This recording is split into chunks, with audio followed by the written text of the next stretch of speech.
Hey there! Tonight we are not going to talk about kings, battles, or great inventions. Tonight we are going deep into the forgotten silence of the Middle Ages to an unseen class of people who were essential for European culture, yet legally defined as worthless. Forget the handsome hero with a lute serenading the castle. That romantic image is a lie. The real medieval bard, the minstrel, the jester, lived a life of constant terror, cold and famine. They were stalked by the law, despised by the church, and paid in scraps. Their job was to preserve history, but their reward was a ditch grave. This story is a long, meticulous journey through the legal documents, medical histories, and brutal economic realities that prove why being a medieval bard was, without question, one of the most miserable jobs in European history. Settle in. Get comfortable. We have a very, very long and cold road ahead of us. The vast sweep of the European Middle Ages, roughly stretching from the collapse of the Western Roman Empire in the 5th century to the dawn of the Renaissance in the 15th, was a time defined by an obsession with order. Society was a mirror reflecting the divine hierarchy, God above, followed by angels, monarchs, nobles, and finally the great mass of the peasantry. Every person was placed into a defined, interlocking system. This system, known to historians as the Three Orders, offered security and identity. The oratores, those who prayed; the clergy; the bellatores, those who fought; the nobility; and the labratores, those who worked, the vast majority of commoners. But there were people who existed outside this sacred trinity. These individuals were not merely poor or unskilled. They were defined by their mobility and their lack of fixed function within the agrarian feudal economy. Chief among these were the professional entertainers, the singers, musicians, storytellers, jugglers, acrobats, and players, collectively known by the broad term minstrel, from the Latin ministerialis, meaning servant. To truly understand why the minstrel life sucked, one must first grasp the concept of infamy in medieval law. This wasn't merely social disapproval, it was a legal and moral stain inherited from Roman law and amplified by Christian doctrine. Infames was a classification applied to those whose very profession rendered them untrustworthy in court, incapable of holding public office, and often unfit for burial in consecrated ground. The minstrel, due to the nature of their work, performance, disguise, manipulation of emotion, and frequent association with taverns and low company, was consistently grouped by legal scholars, such as Gratian, the great compiler of canon law in the 12th century, alongside linones, pimps, prostitutae, prostitutes, and gladiatores, the ultimate symbol of Roman decadence. This legal definition meant the burden of testimony. If a minstrel witnessed a crime, their testimony in a lord's court was routinely considered less credible than that of a settled farmer or a low-ranking priest. Their evidence was viewed as tainted by their very profession, which was thought to rely on deception and artifice. This lack of legal weight made them easy targets for violence and robbery, knowing that justice was unlikely to pursue their attacker with vigor. The exclusion from the guilds and communes. As society began to organize itself into powerful craft guilds and self-governing city communes in the 13th and 14th centuries, the minstrel was left behind. Their lack of fixed residence made them ineligible for guild membership, which meant they could not access the guild's crucial social safety net: sickness benefits, funeral costs, or protection from competitors. They were truly on their own. The economic reality of the minstrel was a constant gnawing uncertainty. Unlike the peasant, who was guaranteed a small, predictable plot of land and a predictable, albeit miserable, life under a feudal contract, the minstrel lived by the arbitrary generosity of others. The popular notion of the minstrel being paid in bags of gold is largely a fantasy reserved for a handful of highly gifted, permanently employed court musicians or poet laureates. For the vast majority, the wandering jongleurs in France, the gaukler in Germany, or the common minstrel in England, their income was categorized as payment in kind, a system that prioritized the cost saving of the patron over the sustenance of the performer. A typical day's payment after a 3-hour performance might include the following: table scraps, the rations, the remnants of the lord's or the villager's feast. This was not a refined meal. It was often the bones, the crusts, the stale bread soaked in broth, and the watery ale left at the bottom of the barrels. While sustenance, it was a profound humiliation, a symbol that the performer was fed only after those who truly mattered had been satisfied. Used garments, the vesties, a tattered cloak, a worn doublet, or a pair of threadbare breeches. In a world where clothing was expensive and vital for survival against the cold, this was valuable, but it was charity. These clothes often carried the lord's heraldry or a servant's grime, further marking the minstrel as a recipient of alms. The rare coin, the denarius or a copper obol, might be dropped into their open hat or bag. However, this coin had to be stretched far. It had to cover the cost of a night's shelter, a spot in the stable, or a crowded, filthy tavern floor, the repair of their fragile instrument, and food for the next several days of travel. The minstrel was constantly one bad road, one broken string, or one plague outbreak away from utter destitution. The economic reality was that their existence was a form of elevated begging. They used their talent as the mechanism for solicitation, but the uncertainty, the low returns, and the dependence on the mood of the patron placed them firmly within the social orbit of the supplicant, not the respected artisan. A fixed, safe place to sleep was the greatest luxury denied to the wandering minstrel. When granted entry to a castle or a wealthy manor house, their assigned quarters reflected their infamous status. They were never housed within the protected, comfortable confines of the main tower or the inner court where the squires and household staff slept. Instead, they were relegated to the margins, the stable loft, the most common lodging, a small, often windowless space above the horses. The heat from the animals was welcome in winter, but the air was thick with the stench of manure, the buzz of flies, and the constant threat of lice, fleas, and disease carried by the livestock and other wanderers. The kitchen floor. Sometimes a minstrel might be allowed to sleep near the hearth of the castle kitchen. While warm, this was a place of high traffic, constant noise, and greasy smoke, meaning restful sleep was nearly impossible. They were always underfoot, literally and figuratively. This lack of dedicated, clean shelter had severe long-term consequences. The constant exposure to the elements, the persistent cold, the dampness of the stable, and the infectious nature of communal, unhygienic sleeping quarters led to the chronic health issues that plagued their profession: crippling arthritis, tuberculosis, and early agonizing deaths from simple fevers. The minstrel's life was not a short burst of glory. It was a slow, grinding decay, accelerated by structural homelessness and social neglect. For the minstrel, their instrument was their lifeline, the sole piece of capital that separated them from a common beggar. Yet carrying and maintaining this instrument was another source of immense stress and vulnerability. Consider the common instruments of the itinerant minstrel: the fiddle, vielle, the hurdy-gurdy, organistrum, or the simple lute. These were not mass-produced, durable goods. They were meticulously crafted pieces of wood, gut, and resin, highly susceptible to the elements. The enemy was damp and temperature.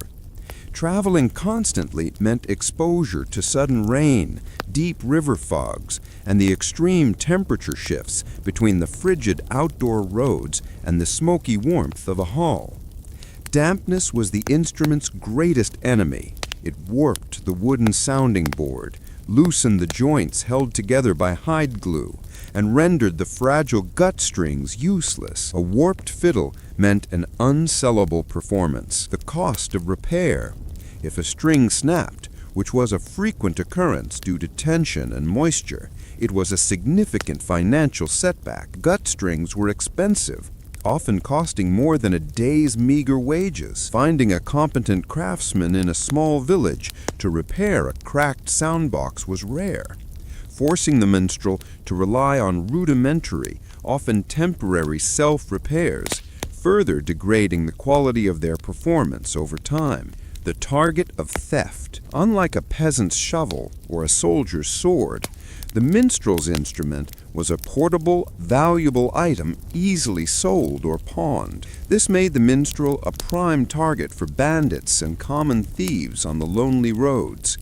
The loss of an instrument was not merely a loss of property, it was an instant and complete loss of livelihood, reducing the talented artist to the status of a voiceless vagrant, a fate often worse than death. The instrument, while the tool of their trade, was therefore also a magnet for danger and a source of constant, paralyzing worry. The European landscape was a fragmented tapestry of dialects and languages. The minstrel's greatest asset was their ability to tell stories and convey emotion through language. Yet this was severely hampered by the linguistic chaos of the period. Feudal fragmentation. By the High Middle Ages, a minstrel traveling from Paris to, say, Cologne, would cross dozens of minor principalities, each speaking a distinct dialect. The language of the court in Paris was the langue d'oil, but crossed the border into Occitania, and they encountered the very different langue d'odoc of the troubadours, move east into the Holy Roman Empire, and a myriad of Germanic and Slavic dialects arose. The limitation of repertoire. This reality restricted the minstrel's repertoire. While music could cross linguistic boundaries, complex narrative epics, chansons de geste, or politically sensitive satires could not be translated instantly.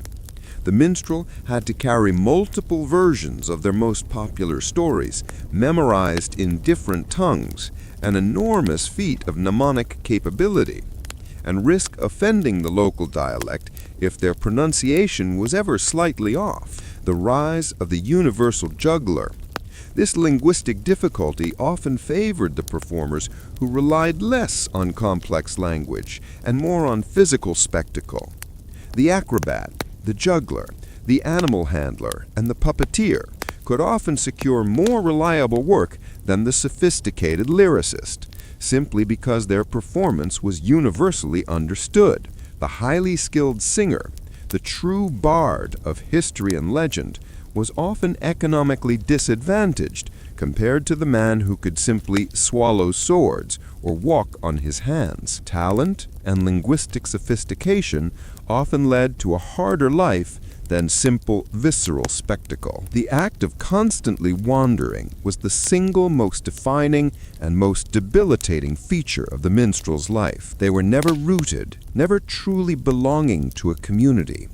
Their loyalty was to the road, and the road offered only hardship. The average distance required to sustain a livelihood was staggering. A traveling minstrel or a small troupe could not survive for more than a few days in a small village before exhausting its resources and charitable willingness.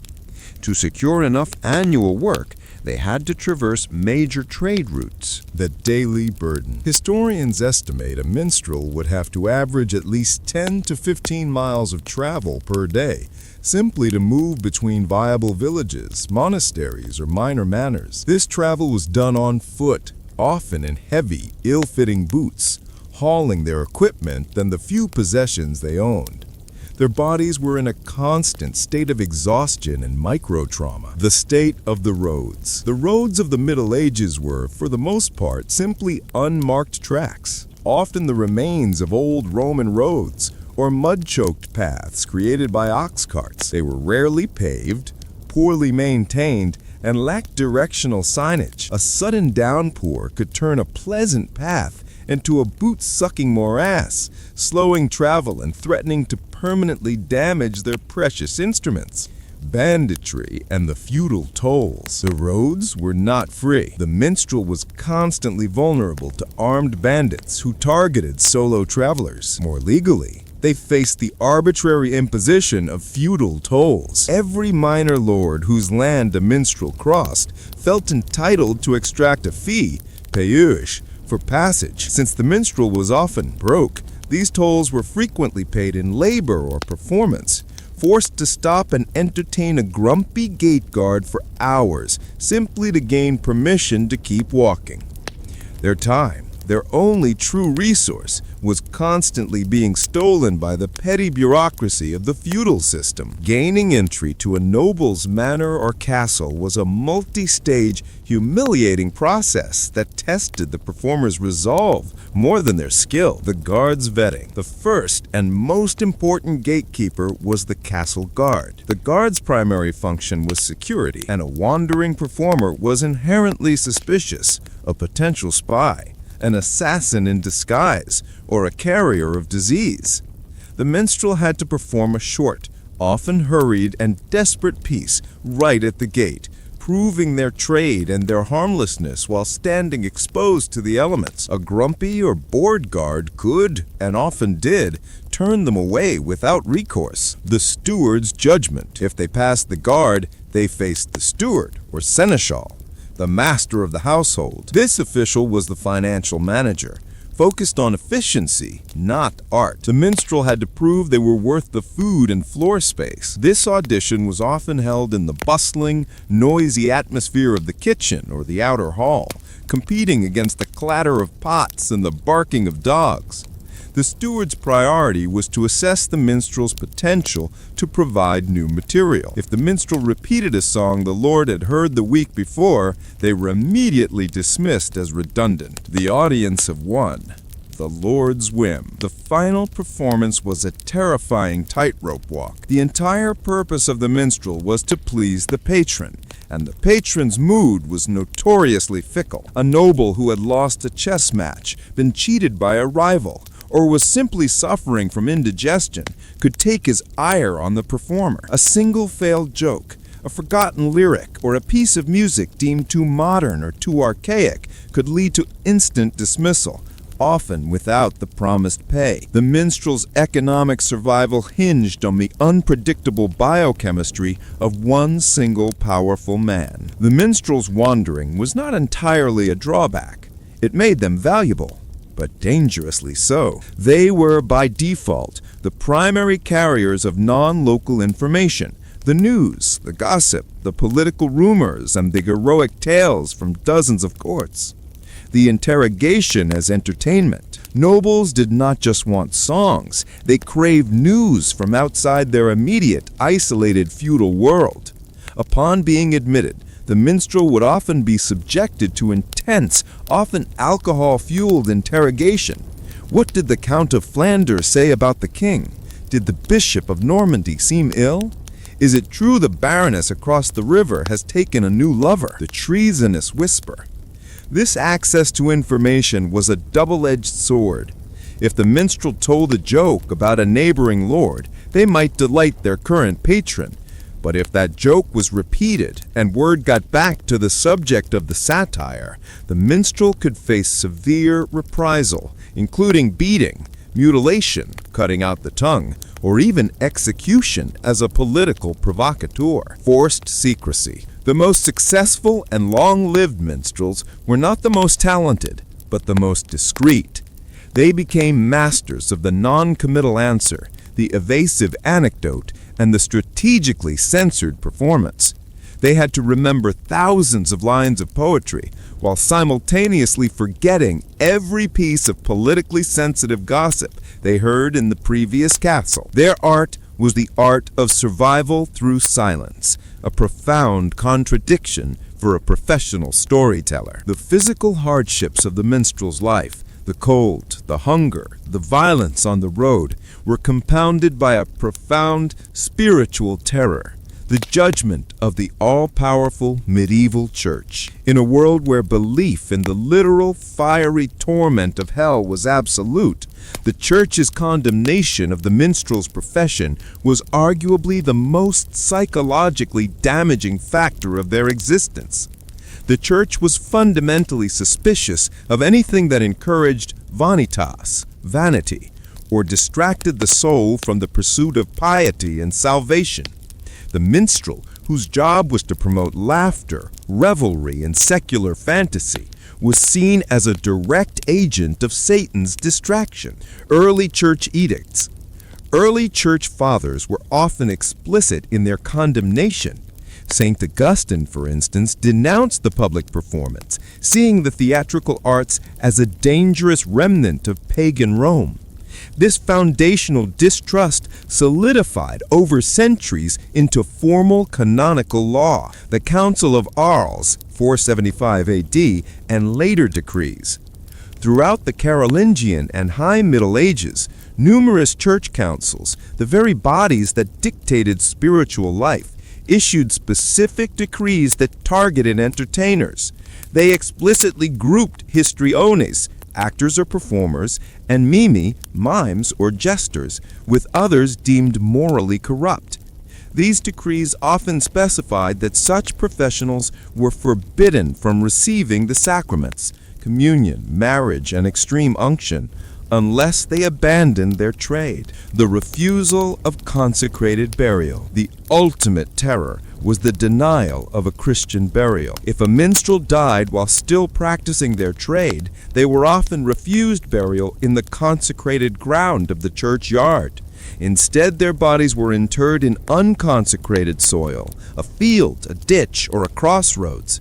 For the medieval mind, this exclusion was not merely a matter of social slight. It meant the soul was potentially barred from heaven, doomed to wander as a restless ghost, or worse, instantly condemned to eternal hellfire. This decree transformed the minstrel's profession from a job into a sin against their immortal soul. Paradoxically, the church and the bards had a symbiotic relationship. Though the church condemned the secular performer, it desperately needed the performer's skills for its own purposes. The minstrel's memory, voice, and ability to hold a crowd were too powerful to be ignored. They had to be co-opted. The rise of liturgical drama, miracle plays, to make biblical stories accessible and engaging to a largely illiterate peasantry, the church began developing mystery plays and miracle plays. These were elaborate, often raucous, theatrical retellings of the lives of saints, the Passion of Christ, or morality tales. The people who possessed the necessary performance skills, the memory for long scripts, the ability to project their voice, and the capacity for dramatic characterization were, of course, the professional minstrels. The minstrel as recruiter. The most famous example of this co-option was during the Crusades.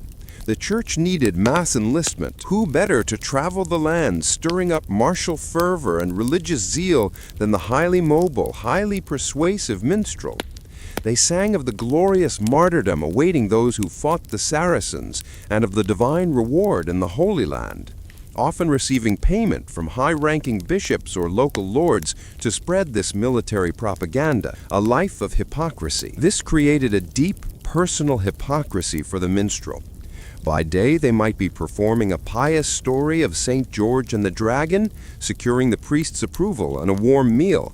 By night, they might be forced to sing a bawdy tavern song or a satire about a rival lord to earn money for the next day's journey. They were constantly switching roles, often living a double life that satisfied no one completely and earned them the suspicion of both the pious and the profane. The stories the common people truly loved, the ancient folklore, the tales of fairies, giants, and pagan heroes, were the very narratives the church sought to eradicate. The suppression of Celtic and Germanic lore. The stories carried by the bards were often the last vestiges of pre-Christian European mythology, such as fragments of Arthurian legend or the sagas of the Norse gods.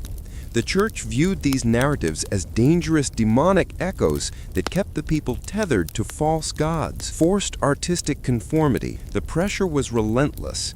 If a minstrel wanted to work consistently and avoid confrontation with the local priest, they had to self-censor. They traded the vibrant, complex, and potentially dangerous myths of their ancestors for the safer, sanctioned morality tales dictated by the local diocese. This forced conformity diluted the cultural richness of their art and diminished their role as independent cultural repositories. The minstrel became less of a historical bard and more of a de facto wandering preacher, a role they were often ill-equipped and poorly compensated to fulfill. The general narrative of the wandering, condemned minstrel applies most strongly to the common itinerant performer of northern France and England. However, examining regional differences reveals a brutal class system within the entertainment profession itself, further highlighting the misery of the lower-tiered performer. In the courts of Occitania, southern France, during the 11th through 13th century, a completely different class of performer, the troubadour, briefly flourished. The troubadour was often a noble, or at least a highly educated, highly respected poet who composed complex lyric poetry primarily centered on courtly love, or fin amour. Figures like Duke William IX of Aquitaine were themselves troubadours.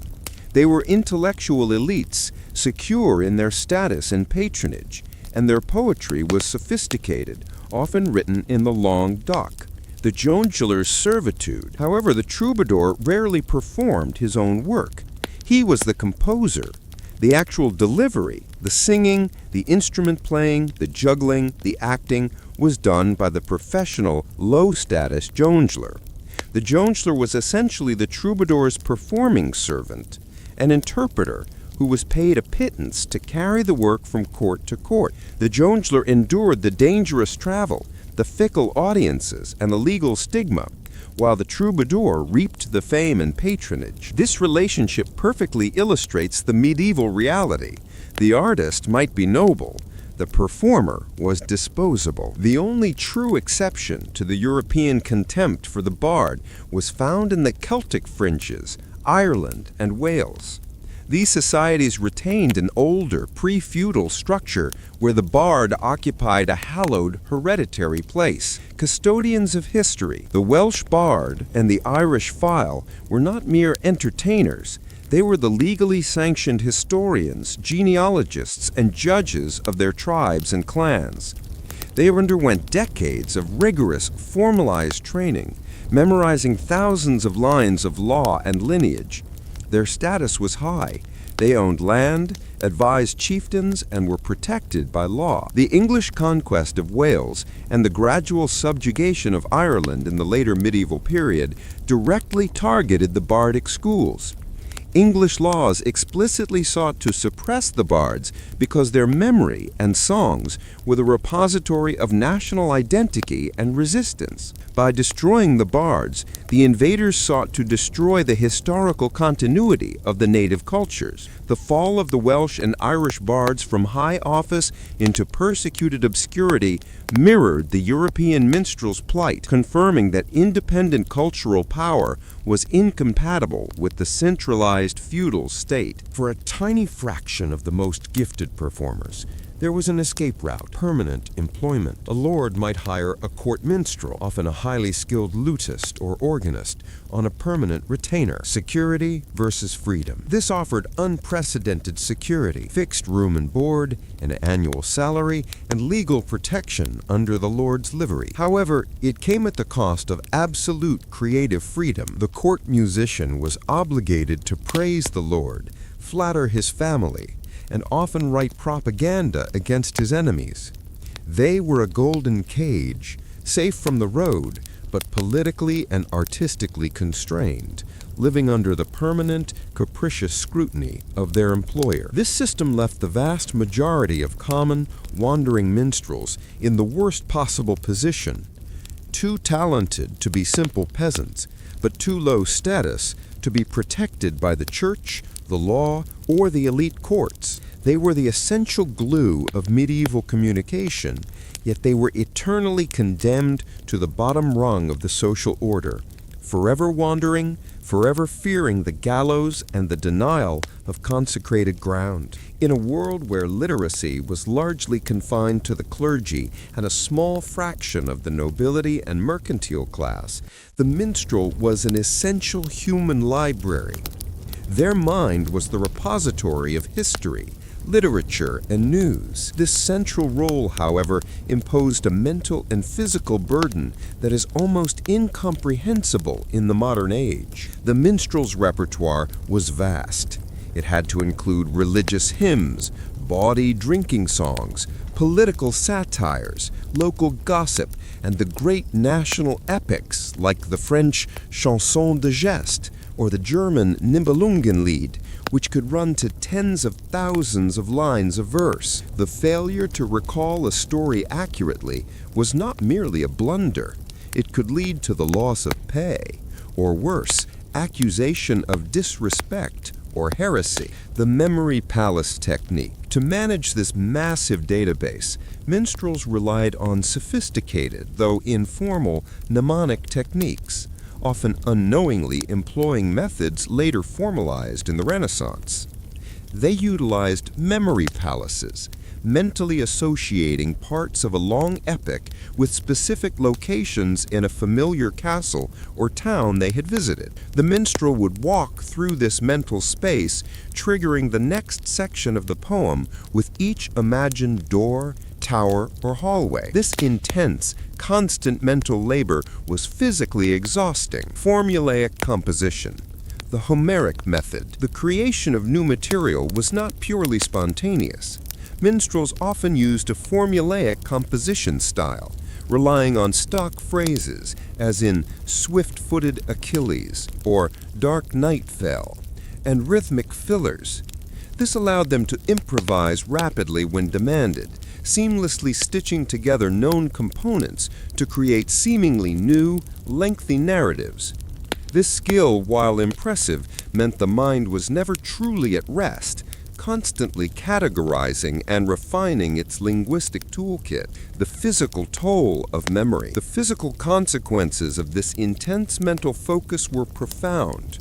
Chronic lack of sleep, poor diet, and the strain of constant recitation in noisy halls led to frequent headaches, vocal cord damage, and often mental and nervous exhaustion. The pressure to maintain this infallible memory was the silent killer of the profession. Once the minstrel secured a gig, the performance itself was a far cry from the serene concert hall of today.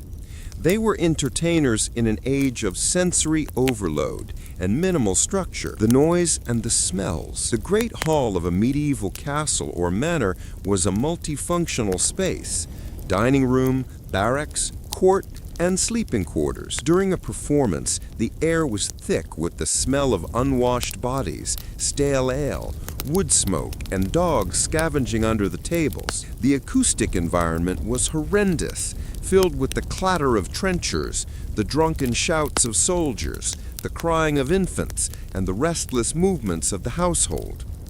The effort of projection. To be heard over this cacophony, the minstrel could not sing softly. They had to constantly project their voice with immense force, leading to chronic strain, hoarseness, and the early loss of vocal power, the very thing that defined their livelihood. A young minstrel with a powerful voice was highly valued.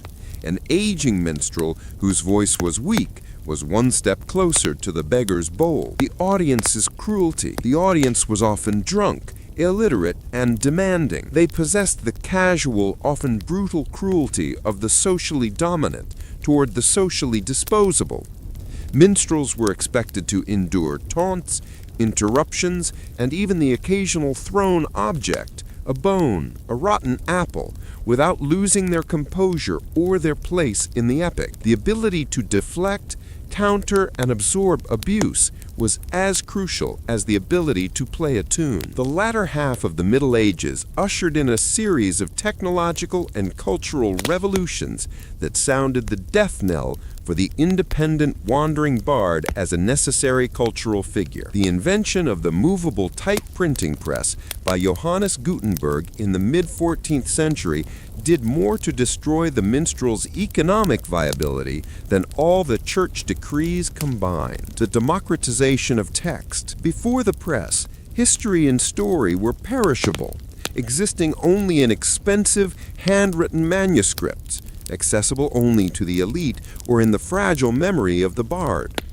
The press made chapbooks and printed ballads cheap, reproducible, and widely available. Suddenly, for a small fee, a peasant who could read, or whose child could read, could acquire a permanent, accurate copy of the very stories the minstrel charged to perform. Accuracy over adaptation. The minstrel's great skill, the ability to adapt and improvise the story, became a liability. A printed text was seen as the authoritative, accurate version. If a minstrel, performing from memory, varied from the printed version of the popular ballad, they could be accused of getting the story wrong.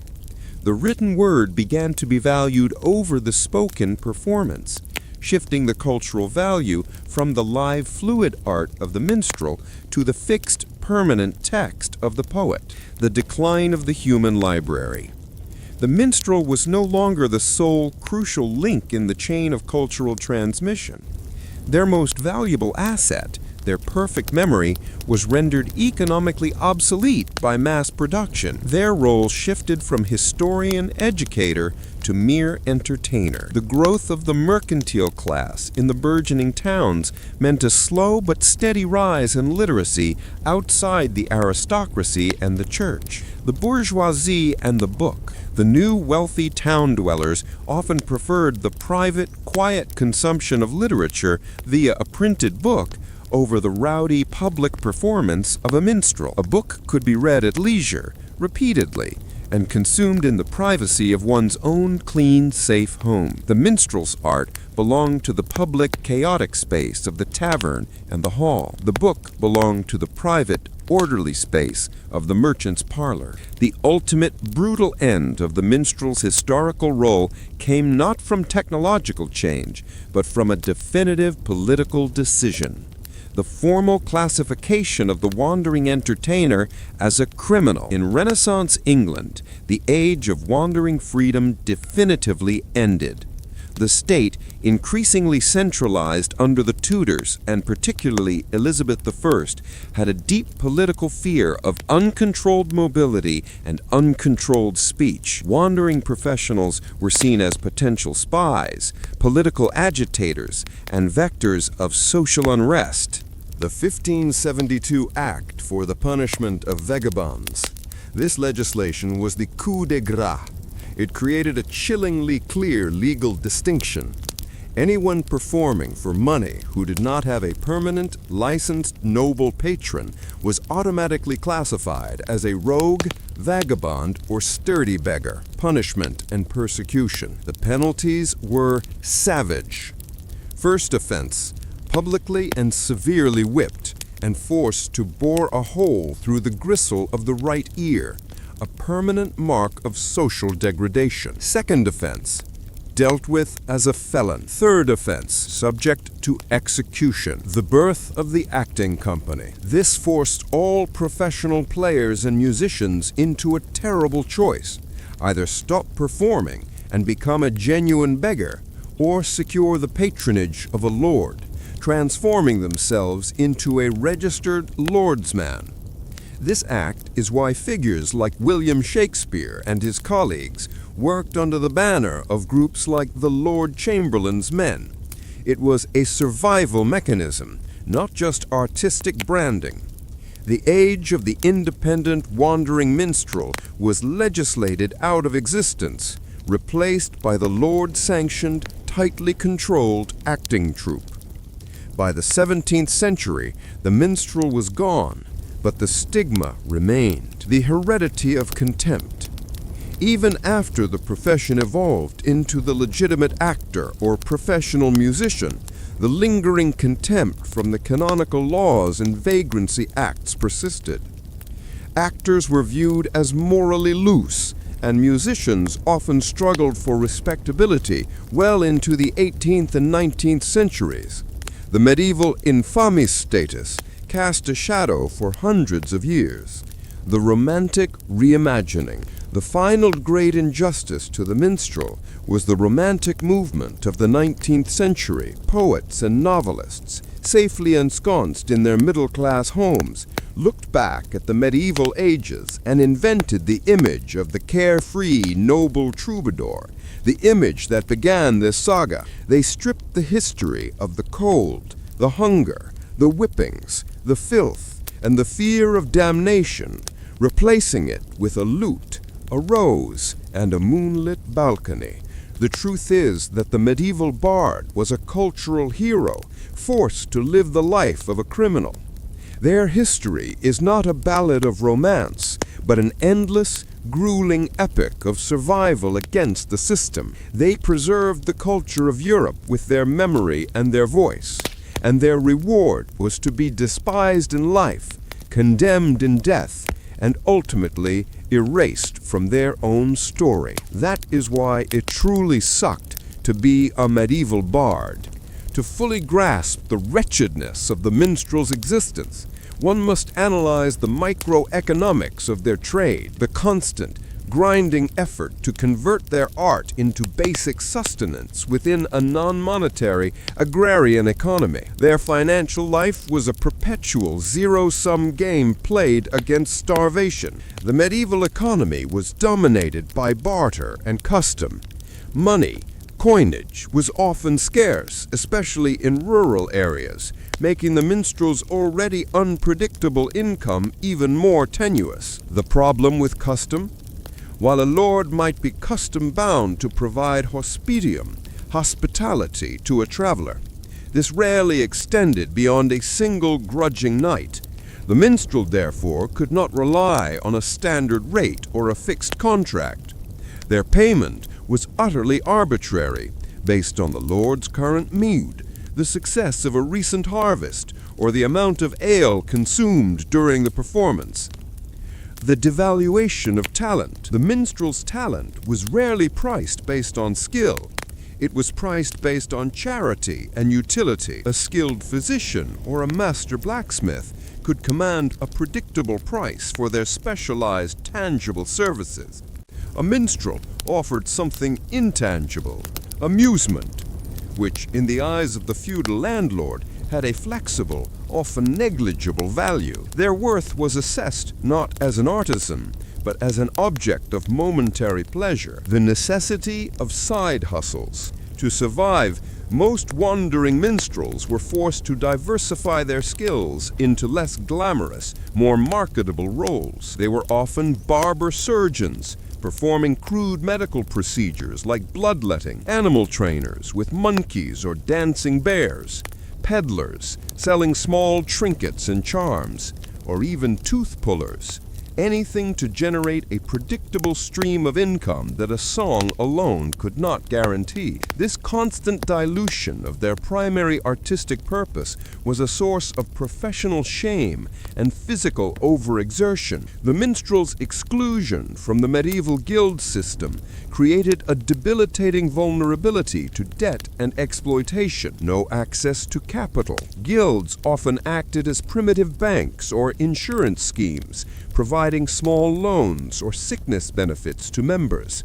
Since the minstrel was excluded due to their mobile status, they had no access to this crucial communal capital. If their instrument broke or they fell ill, they had no recourse but to borrow from a private source, a local moneylender or a rich merchant. The usurious interest rate. Medieval lending, often practiced by Jewish merchants due to Christian restrictions on usury, could charge crippling interest rates. A minor emergency could saddle the minstrel with a debt that would take years to repay, forcing them to accept any job, no matter how degrading, simply to service the interest. Their profession already precarious, was constantly teetering on the edge of financial collapse due to this lack of structural support. Selling the song. In extreme cases, the minstrel might be forced to sell the rights to their most popular songs or poems to a wealthier sedentary performer or a court scribe simply to buy food. This meant losing control over their intellectual property, watching someone else gain fame and wealth from their work, and further diminishing their own repertoire. A true economic self-mutilation. The physical dangers and economic despair were matched by a relentless psychological toll, the deep-seated anxiety and profound alienation that came from never having a permanent home. The core psychological struggle of the minstrel was the lack of belonging. They were constantly entering new communities where they were instantly recognizable as an outsider. Suspicion and fear. Medieval communities were tightly knit, suspicious of strangers and deeply conservative. The minstrel, who arrived with strange clothes, new stories, and often foreign accents, was a source of fear. Fear of the unknown, fear of disease, and fear of the devil's influence. While they were tolerated for their entertainment value, they were rarely trusted. The pain of non-attachment. The minstrel could not form deep, lasting friendships or family bonds. A successful career required abandoning any fixed emotional attachments.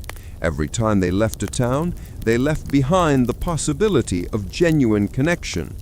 This nomadic life created a profound sense of isolation and rootlessness, leading to the melancholic tone that permeates many of the ballads and poems of the era. The minstrel often sang of heroes finding love and home, while they themselves were condemned to an eternal journey away from those very things.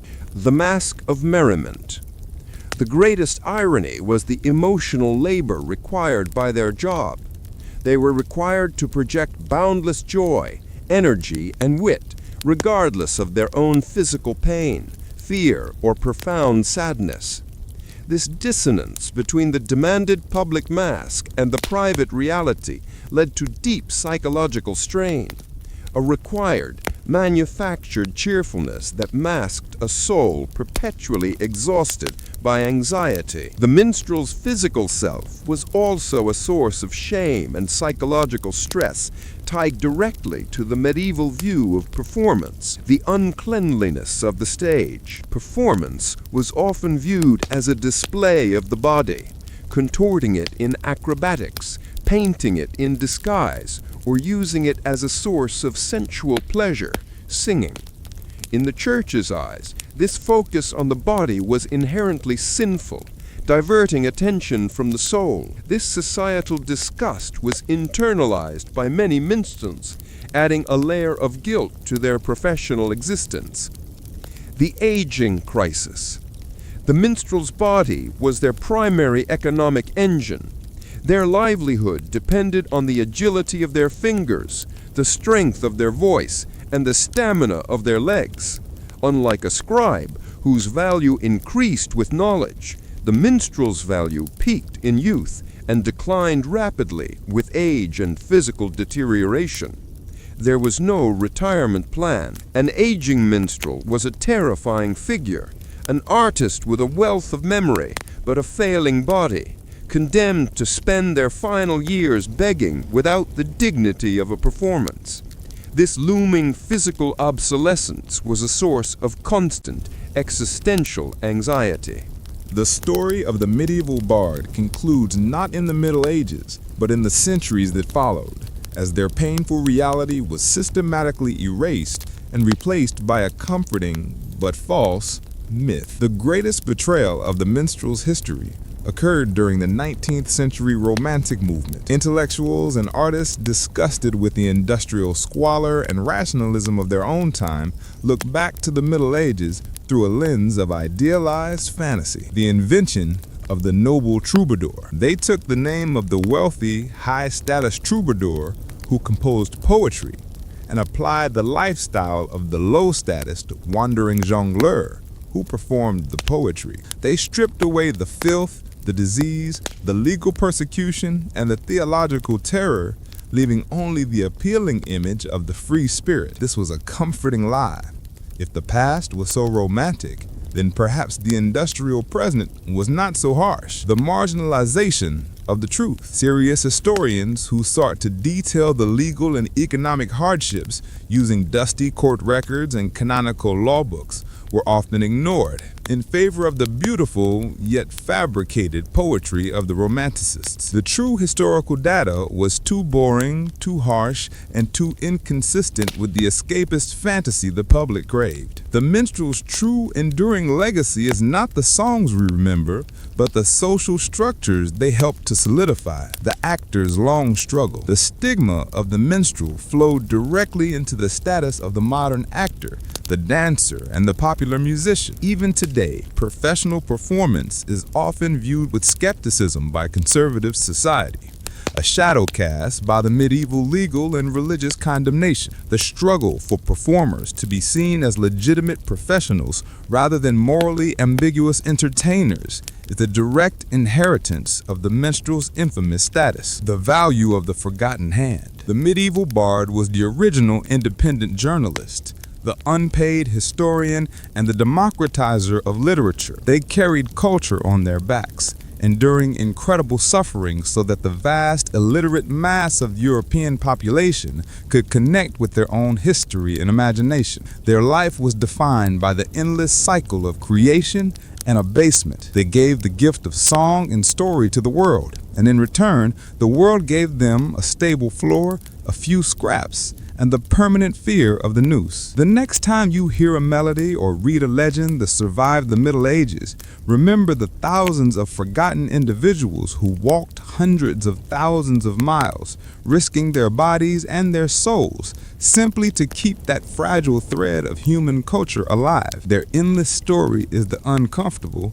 necessary history of why art requires sacrifice, and why for many centuries, being a medieval bard was one of the loneliest and most dangerous jobs in the world. That is the true, hard-won history of the forgotten storyteller. In an age defined by visual cues and sumptuary laws, which dictated what classes could wear what clothes, the minstrel's appearance was a crucial, yet incredibly costly tool of their trade. Their wardrobe was a contradiction, designed to attract attention and suggest novelty while constantly reflecting their poverty. The colors of chaos. The minstrel's clothing was often intentionally bright, mismatched, and motley. This served several purposes. Firstly, it visually set them apart from the dull brown, gray, and undyed wools of the peasantry. Secondly, the patchwork of colors and fabrics was often designed to mimic the jester's attire, signaling their role as an accepted social anomaly who possessed the license to speak freely. But these bright dyes were expensive, meaning their garments were rarely new. They were usually tattered, faded, and crudely repaired hand-me-downs from better-dressed patrons. The burden of the best. The minstrel needed at least one presentable outfit, one that suggested enough success to warrant patronage, but not so fine as to suggest nobility, a violation of sumptuary laws punishable by fine or imprisonment. Maintaining this outfit was a massive financial drain. A simple tear or stain could be interpreted as a sign of failure or unreliability, leading to dismissal. The constant cleaning, patching, and replacement of garments made the minstrel's clothing budget far higher proportionally than that of a settled artisan, the uniform of the outcast. Ultimately, their distinctive clothing served as a public identifier that worked against them. It ensured they were noticed, but it also ensured they were recognized by local authorities, suspicious priests, and jealous rivals. Their colorful clothes were a voluntary stigma, a necessary sacrifice of anonymity for the sake of the performance. The minstrel operated across a brutal dichotomy of performance venues: the rowdy, egalitarian, but dangerous public tavern, and the rigid, hierarchical, but financially lucrative noble feast. Mastering both environments required a split personality and an ever-shifting repertoire. The tavern was the minstrel's most frequent, most reliable source of low-level income, but also their most physically perilous stage, democratic demands. In the tavern, the audience was mostly laborers, merchants, and low-ranking soldiers. They demanded bawdy songs, drinking anthems, and vicious local political satire, content that was strictly forbidden in a noble court. The pay was low, often a scattered handful of copper oboes or payment in cheap, watered-down ale. The physical danger. The tavern environment was violent. Drunken arguments were common, and the minstrel, being both the center of attention and a social outsider, was often caught in the firecross. A minstrel might be hired to sing, only to spend the night breaking up brawls or dodging tankards. The potential for injury, a broken hand, a smashed instrument was extremely high, putting their livelihood in constant jeopardy. The noble feast. The noble feast offered the best chance for a substantial payment and a warm place to sleep, but the constraints were suffocating. Rigid hierarchy. The performance had to rigidly respect the table hierarchy. The minstrel's eyes and focus had to remain fixed on the high table, the Lord and his family. Playing a song deemed too common or making eye contact with a low-status servant was an offense against the social order, the evolving palate. The minstrel was expected to know the difference between the ancient chanson de geste, or epic tales of glory, and the new intricate lyrics of courtly love. A mistake in tone or genre suggested they were uneducated rusticator. Furthermore, the minstrel often had to provide background music during the meal, music that was present but not intrusive, a far cry from the aggressive, attention-demanding performances of the tavern, the poison of flattery. Their survival at court depended on relentless, artful flattery. They became skilled at improvising verses that praised the lord's lineage, the lady's beauty, or the strength of the castle's walls. This constant need to compromise artistic truth for material security chipped away at the minstrel's integrity, turning them into a polished instrument of propaganda. Not all the minstrel's journey involved rowdy crowds or cruel nobles. They often relied on the quiet, if austere, patronage of the monasteries and convents, places that offered temporary sanctuary, but also heightened spiritual danger. The monastic alms. Monasteries, especially those along major pilgrimage routes, were legally and morally obligated to provide alms and hospitium, hospitality, to travelers, including the poor and the vagrant. For the minstrel, a monastery offered a rare guarantee of a safe, clean place to sleep and a basic nutritious meal, usually pottage and bread. This represented an oasis of security on the treacherous road. But the spiritual price. This sanctuary came with a spiritual price. The monks often demanded payment in the form of religious performance. The minstrel might be required to sing hymns, retell sanitized biblical stories, or perform devotional puppet shows, reinforcing the church's narrative.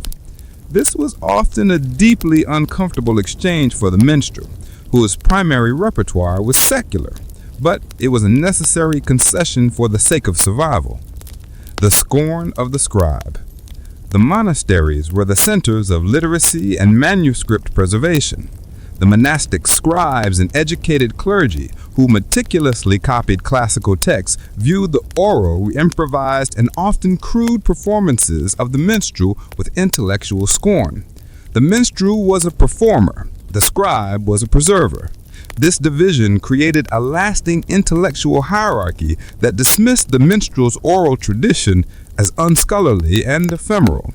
The minstrel's life was thus a triangular negotiation between the tavern, raw income and danger, the castle, high stakes and political constraint, and the monastery, safety and spiritual compromise. Mastering this brutal geometry of survival was the true unsung genius of the medieval bard. The people, from the lowliest peasant to the highest lord, hungered for news. Military victories, royal births, papal decrees, and changes in taxation. The minstrel's value often rested less on their artistic skill and more on the timeliness and perceived accuracy of their information, the weight of the narrative. When a minstrel recounted a chanson de geste, a heroic song. They weren't just entertaining, they were reinforcing a lord's legitimacy and propaganda. If the minstrel's version of a recent battle differed too wildly from the official account, which would eventually circulate via clerical messengers, they faced being accused of slander, espionage, or disseminating sedition. The geography of risk. The minstrel had to be a walking gazetteer, keeping meticulous mental track of the shifting political map. A joke about a French royal official, hilarious in England, could be fatal in Burgundy. They were constantly performing a delicate act of geographic censorship, tailoring their political narratives moment by moment to the safety requirements of the principality they were currently in. Despite the political risk, the minstrels' performances created the medieval equivalent of a public sphere, a temporary forum where commoners could, however indirectly, engage with non-local events and ideas. The town square as theater. While the court feast was exclusive, the minstrel often performed in the town square or marketplace, drawing large, diverse crowds. Here, the minstrel acted as a community unifier, disseminating standardized stories and shared cultural touchstones that transcended local dialects.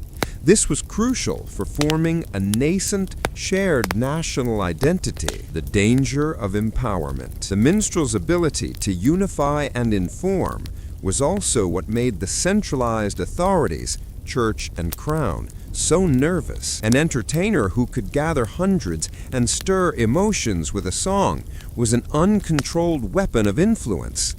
The political pressure to tame, license, and ultimately criminalize the minstrel was a direct attempt by the elite to silence this emerging, uncontrolled public voice. One of the greatest sources of anxiety was the absolute lack of a safety net. The minstrel's career did not end with a pension.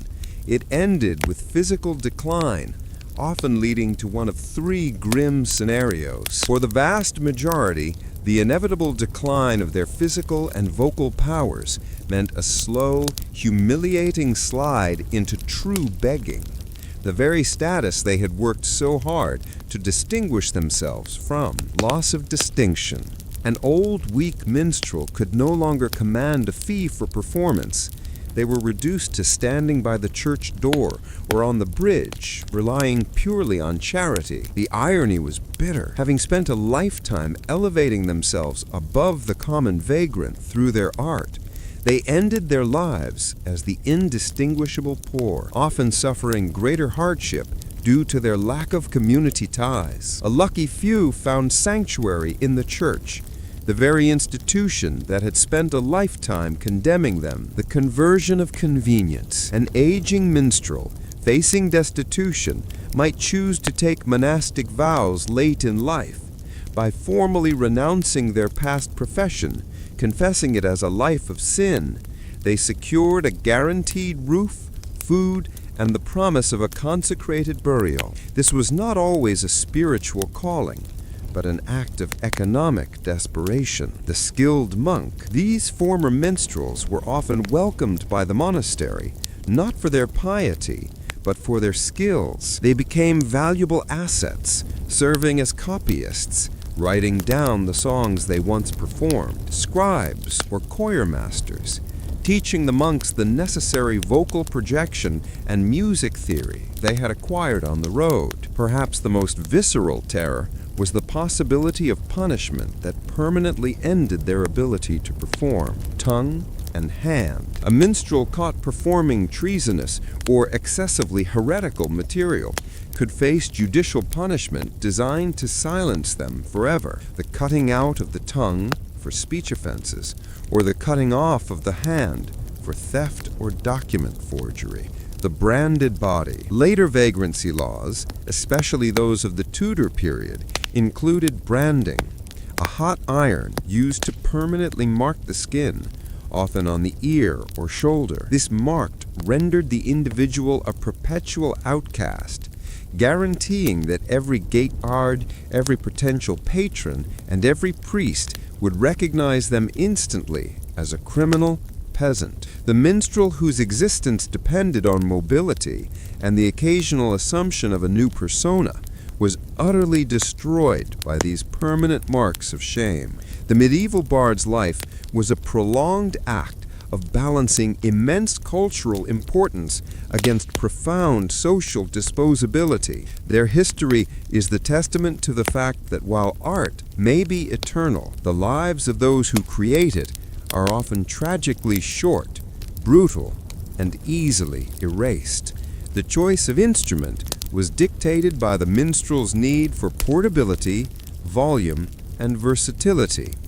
They needed one instrument that could serve as a whole orchestra. The vielle, medieval fiddle. This was the workhorse, easy to carry and relatively robust. Its sound could range from devotional sweetness to raucous rhythmic noise. However, its gut strings snapped easily, and its glued wooden body was susceptible to temperature and dampness. A minstrel had to be a skilled amateur luthier, performing crude emergency repairs with whatever resin and scrap wood they could scrounge. The drone and volume. Instruments like the hurdy-gurdy provided a constant drone, the bourdon, offering a louder, more sustained sound that could cut through the noise of a tavern or a feast. This volume was essential for being heard, but the complexity of the hurdy-gurdy's internal mechanism, the geared wheel rubbing against the strings, meant that any mechanical failure on the road was often catastrophic and unrepairable without a master craftsman. The ability to switch characters instantly was the minstrel's signature skill, requiring a small collection of essential props and partial costumes, the hand puppets and figures. For morality plays or bawdy satires, a minstrel often carried simple hand puppets or articulated figures. These were lightweight, easy to conceal, and circumvented the language barrier, allowing for universally understood visual storytelling. The instant persona, they carried a few simple masks, hats, or cloaks, enough to instantly transform themselves into a knight, a monk, a peasant, or a caricature of a greedy official. This reliance on disguise was ironically one of the factors that fueled the church's suspicion, as disguise was associated with deception and the devil. The juggling balls and knives. The juggling act was often a necessary insurance policy, a lowbrow skill guaranteed to earn a few coppers when the highbrow poetry failed. However, juggling sharp objects or breathing fire, or dangerous, specialized skill, carried constant risk of injury, further exposing the minstrel's body to harm. The greatest cultural tension of the Middle Ages existed between the oral tradition, the minstrel, and the written tradition, the scribe, scholar. The triumph of the written word formalized the minstrel's exclusion from the legitimate historical record. The clerical scholar viewed the minstrel's work, the oral, fluid, and ever-changing performance, as inherently unreliable, inaccurate, and primitive. The corruption of the story. If a minstrel altered a heroic tale to suit a local lord's taste or to make it fit a 3-hour performance window, the scribe saw this as a corruption of the original divinely inspired text. Scribes, copying manuscripts meticulously in the monasteries, believed that the written word alone possessed permanence and truth, the loss of authorship. The minstrel rarely claimed individual authorship. Their work was a fluid tradition, constantly adopted and reshaped by different performers. This lack of fixed authorship meant that when a minstrel story was finally written down, often by a wealthy patron's scribe, the credit was usually given to the patron or the scribe who rendered it in Latin or a high literary vernacular, not the minstrel who had kept the tale alive for generations.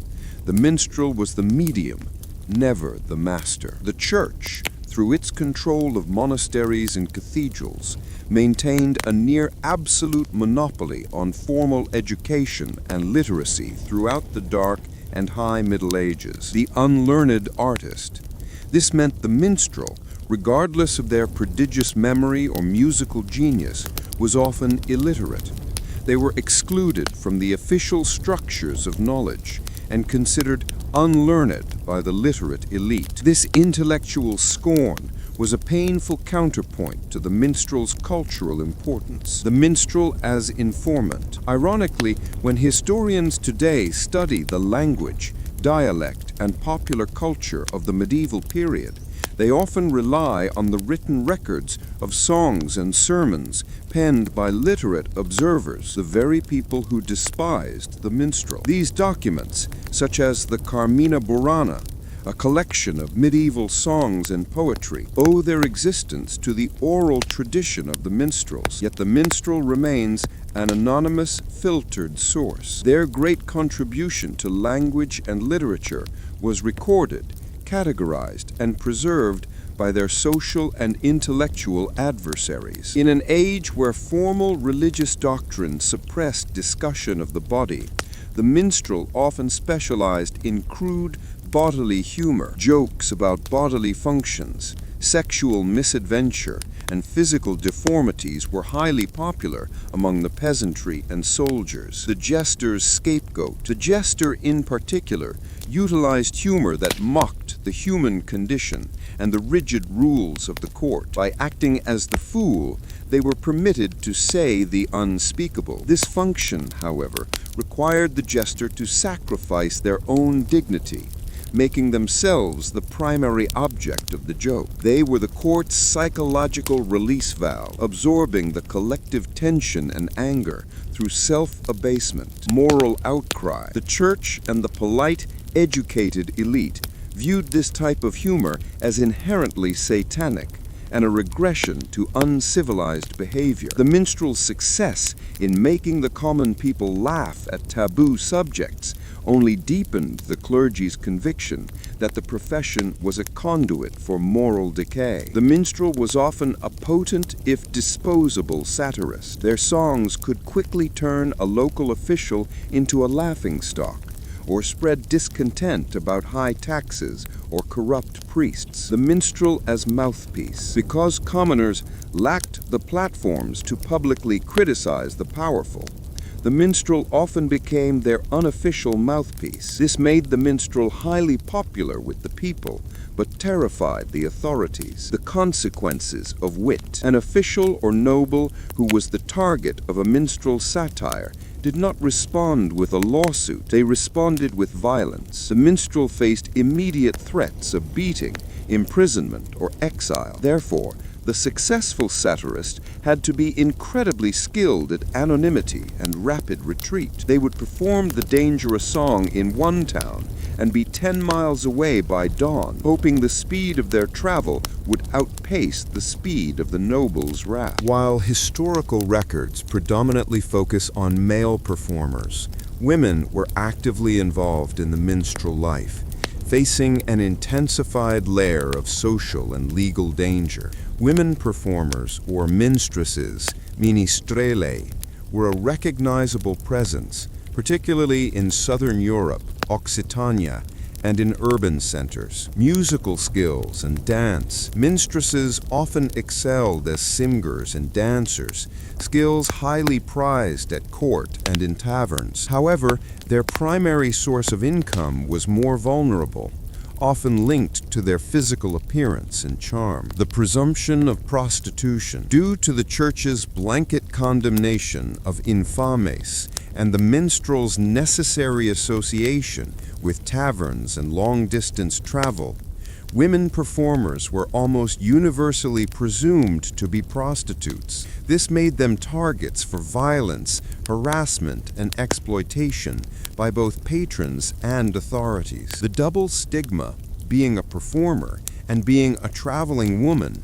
made their professional life exponentially more dangerous than that of their male counterparts. The few minstrels who managed to form stable partnerships brought their families into the same cycle of danger and infamia. The traveling family. Minstrels often traveled with their wives and children, who assisted by collecting money, selling trinkets or playing simple accompaniment. This provided safety in numbers, but complicated the logistics of travel and shelter. Finding safe lodging for an entire family was almost impossible, forcing them into the filthiest, most precarious lodgings. The hereditary stigma. The children born to minstrels were born into the same status of social taint, inheriting the infamous status. They faced barriers to education, legal security, and social acceptance, ensuring the cycle of wandering and marginalization would continue for the next generation. For the minstrel, the ultimate heartbreak was not their own suffering, but the knowledge that their necessary profession was the single greatest obstacle to their children finding respectability. The life of the medieval bard was a historical anomaly, a profession simultaneously essential for cultural survival and condemned by every pillar of society. Their history is a definitive study in the marginalization of the artist, the daily grind. Their reality was not a sunlit road, but a muddy track. Their diet not roast venison, but stale crusts. Their bed not a feather mattress, but stable straw. They faced physical pain, legal persecution, spiritual terror, and constant psychological anxiety from the moment they picked up their instrument to the moment they drew their last, likely fevered breath. The enduring shame. They were the human bridge that carried Western culture through the Dark Ages,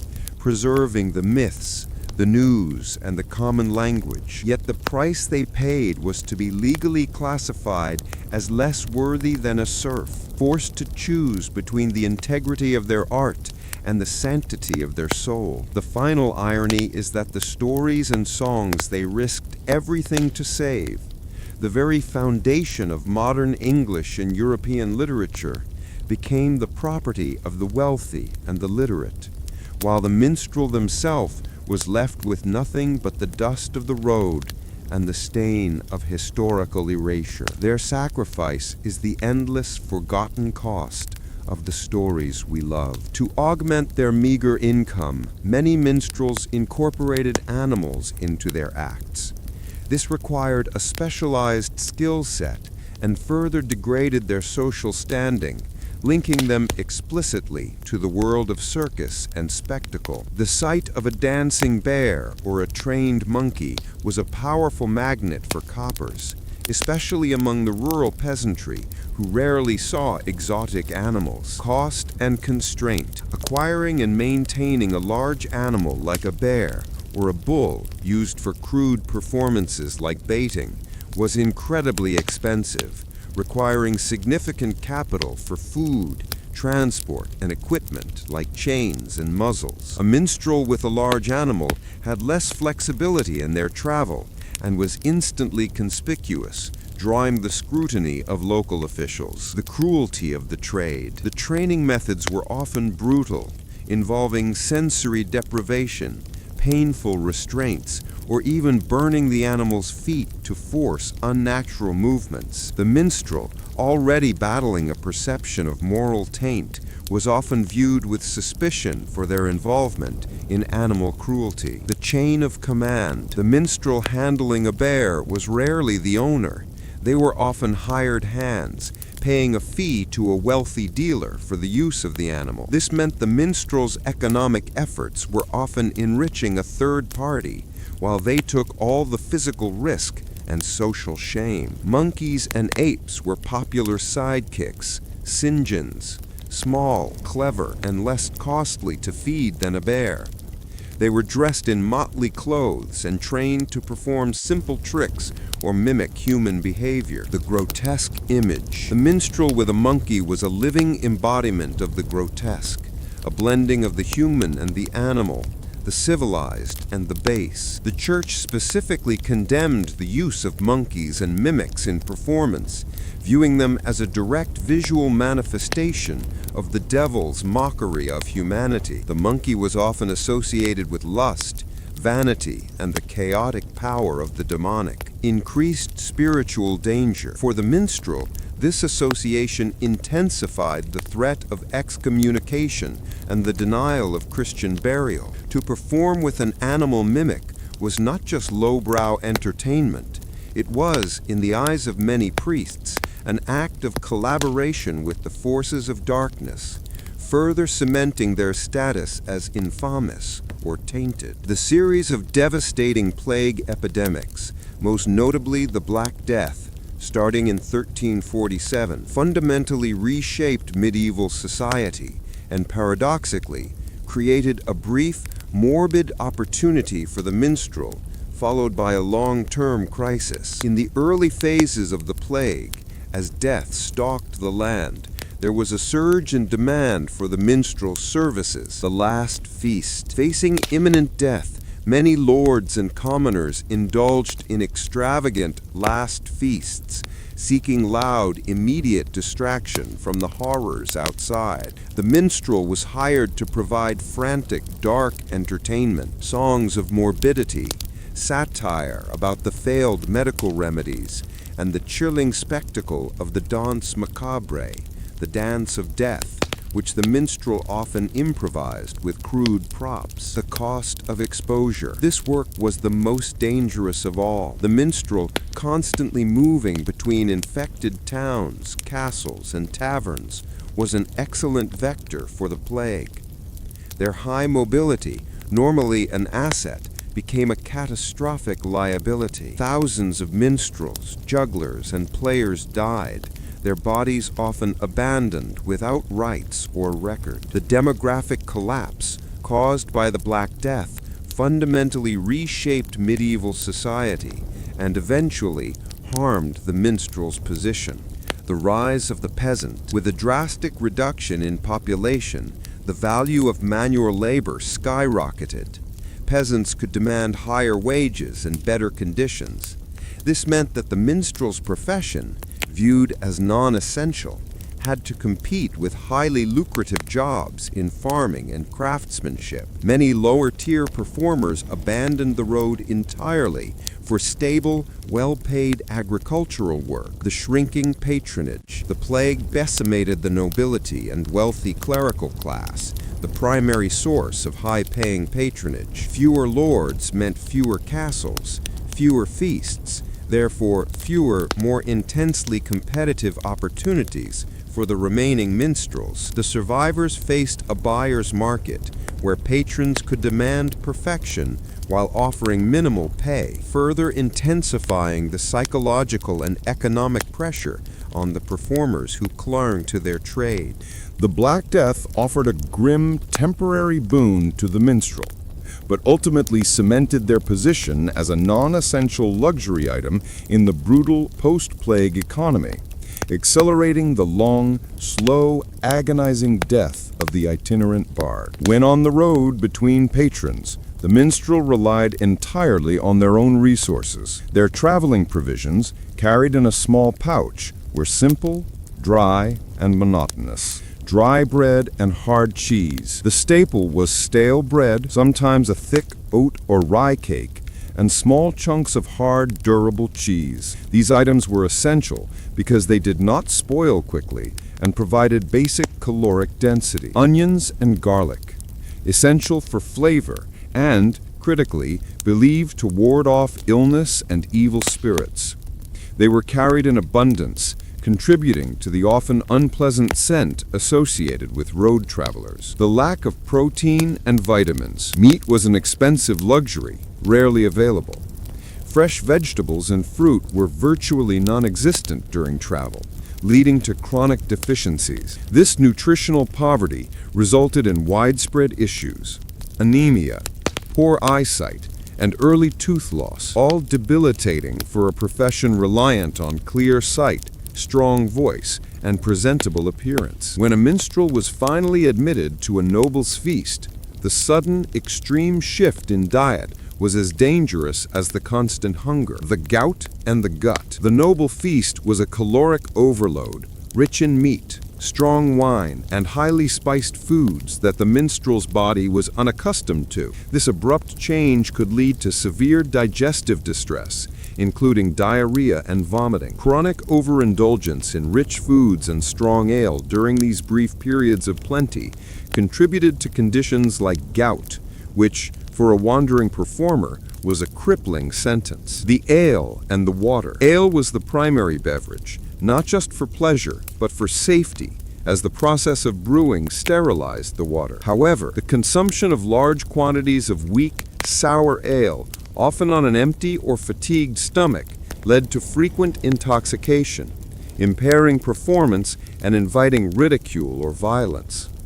The minstrel was often forced to drink excessively to be part of the revelry, damaging their health to secure their pay. Though excluded from official city guilds, the minstrels developed their own informal networks and internal rules to manage competition and offer a basic, fragile form of mutual protection. These guilds of the road were often ineffective, but psychologically vital. In some regions, particularly northern France and the Low Countries, minstrels attempted to form fraternities or brotherhoods named after patron saints like Saint Julian or Saint Genesius. The purpose was not collective bargaining, but basic logistical coordination. They aimed to ensure that two competing troops didn't arrive in the same small village on the same day, a situation that guaranteed both would be paid nothing. They also sometimes pooled resources to help a colleague who had suffered a catastrophic loss,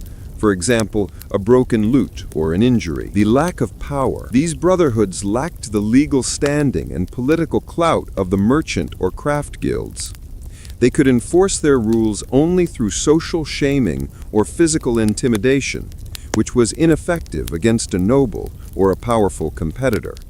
They were a necessary attempt to create structure in a chaotic environment, but provided little true protection. An unwritten, universally understood code governed the minstrel's professional conduct. Violating this code meant total professional ruin. The theft of the song. The most severe offense was the theft of the song, performing a piece known to be the exclusive creation or property of another minstrel who might be performing nearby. This was a professional declaration of war and could lead to violent confrontation. Respecting the territory. A minstrel was expected to respect the unwritten territorial claims around major annual events, like large fairs or religious festivals. A minor infraction could lead to expulsion from the lucrative fairgrounds by the existing performers. The isolationist's choice. Many of the most successful minstrels avoided these fraternities entirely. They reasoned that the minimal protection offered was not worth the financial contributions or the internal politics.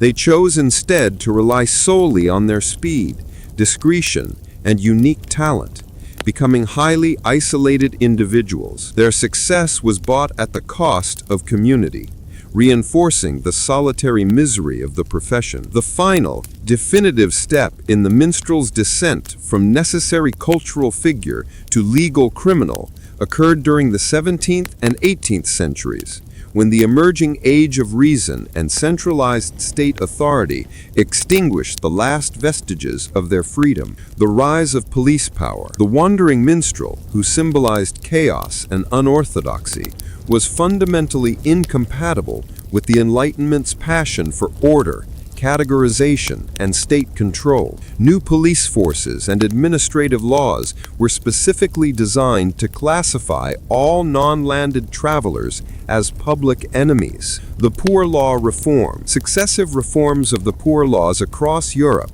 for example England's 18th century acts, intensified the punishment for sturdy beggars, the legal term for those who were able-bodied but refused honest work, i.e., manual labor. The minstrel, who insisted on earning a living through entertainment rather than farming, fell directly under this legal umbrella, confirming that the state viewed their art as a form of willful unemployment. The irony of the new elite. By the 18th century, the new aristocracy and wealthy merchants still loved music and theater, but they consumed it in the orderly, licensed, and sanitized environment of the opera house and the concert hall. The wandering, independent minstrel was no longer seen as a rough artist, but as a dirty, archaic liability, a cultural anachronism who had to be swept from the public stage for the sake of civility. The very culture they had kept alive for 1,000 years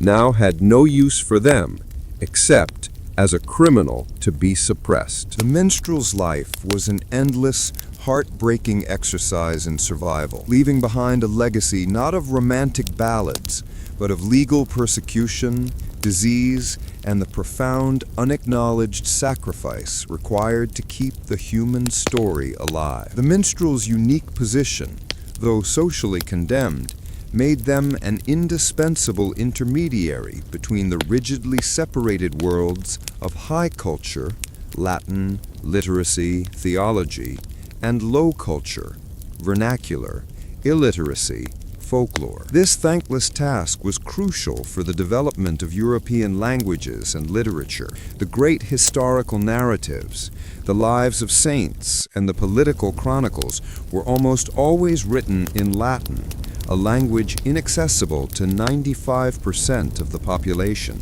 The minstrel's job was to act as the primary translator and popularizer, the process of oralization.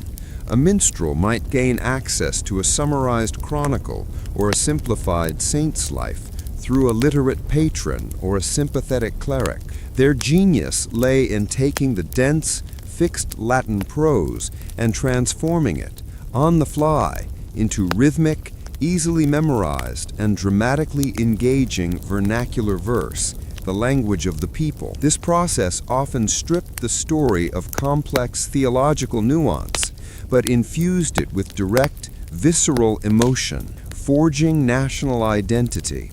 These simplified, rhyming narratives disseminated by the minstrels across vast distances created a shared cultural consciousness. The stories of Charlemagne, King Arthur, or William the Conqueror were spread not by books, but by the minstrel's voice. This labor was vital in forging the early national identities of France, England, and Germany, making the minstrel an unacknowledged architect of European nationalism. The minstrel also bridged the gap in musical taste.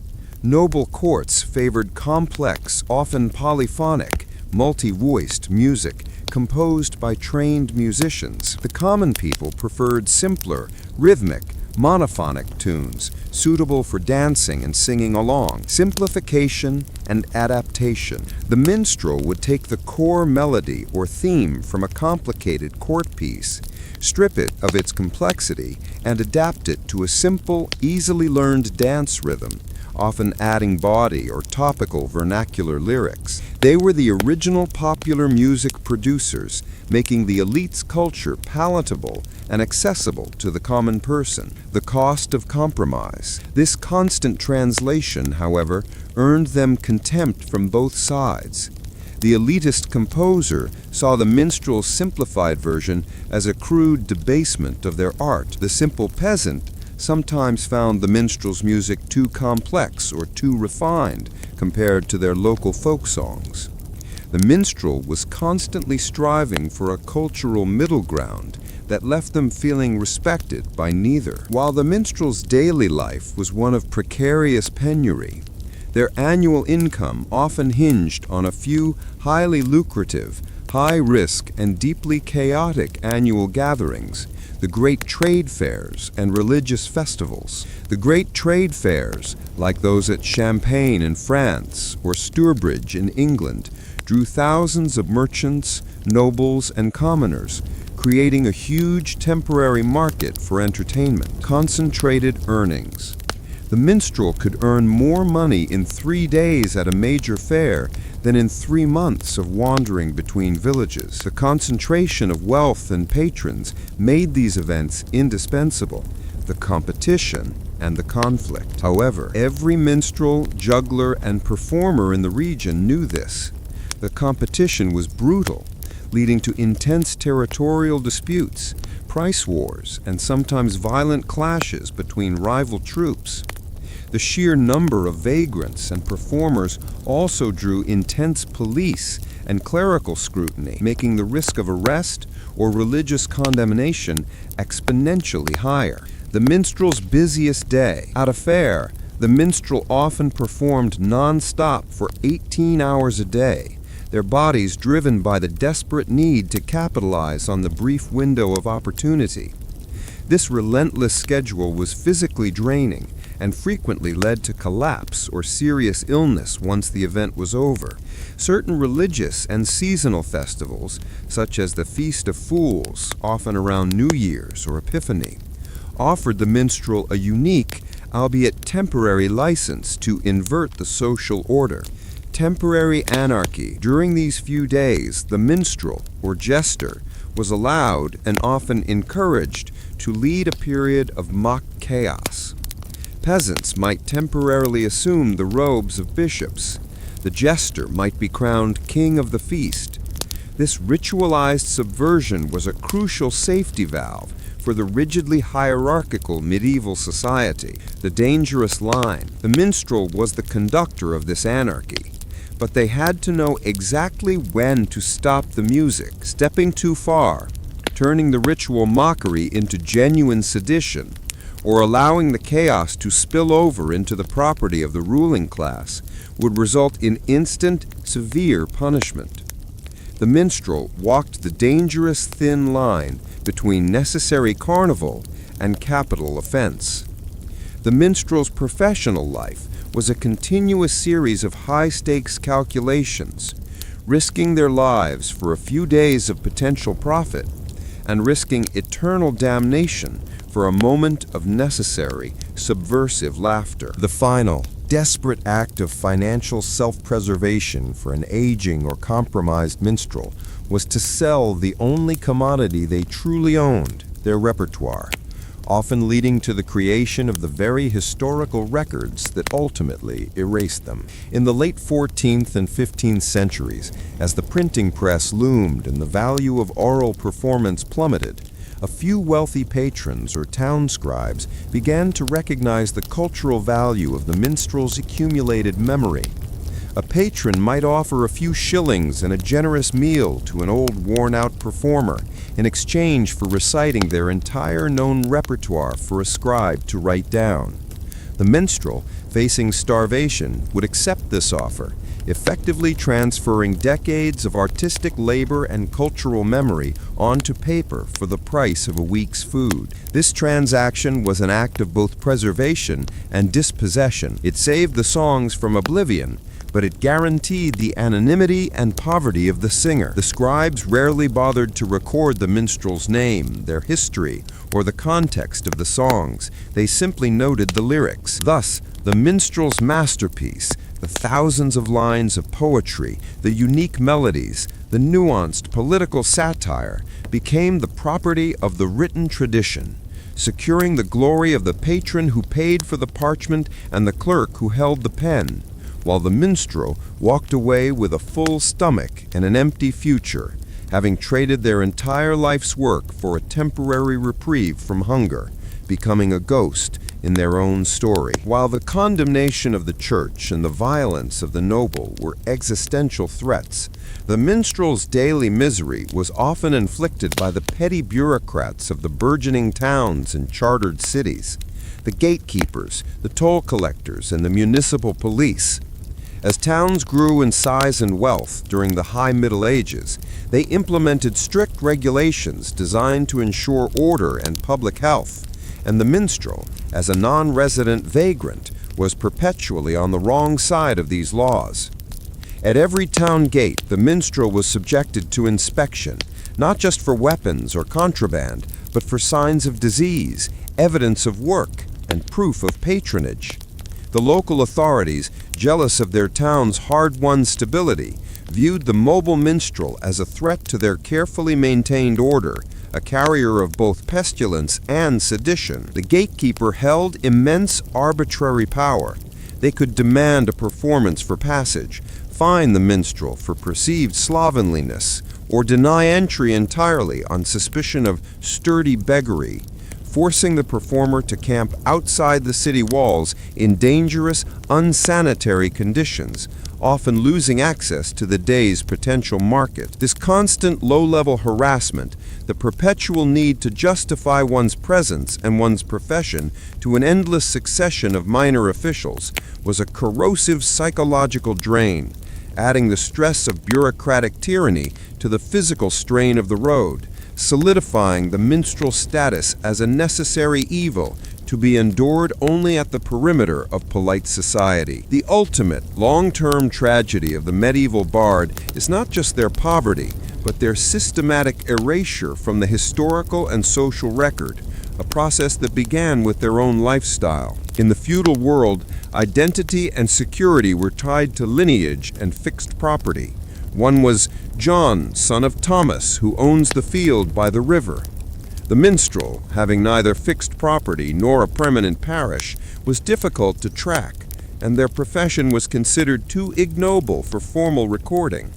Their names rarely appear in tax registers, parish records, or noble genealogies unless they committed a crime or was specifically mentioned in a will, and then often only by a nickname like Jolly Jack or Simon the Fiddler. This lack of formal record-keeping created a historical void. Unlike the settled peasant, whose births, marriages, and deaths were meticulously logged by the church, the minstrel lived and died in a historical shadow, making them incredibly difficult for modern historians to trace. The inability of the minstrel to leave behind a written legacy or a recorded genealogy was the final tragic fulfillment of their infamous status.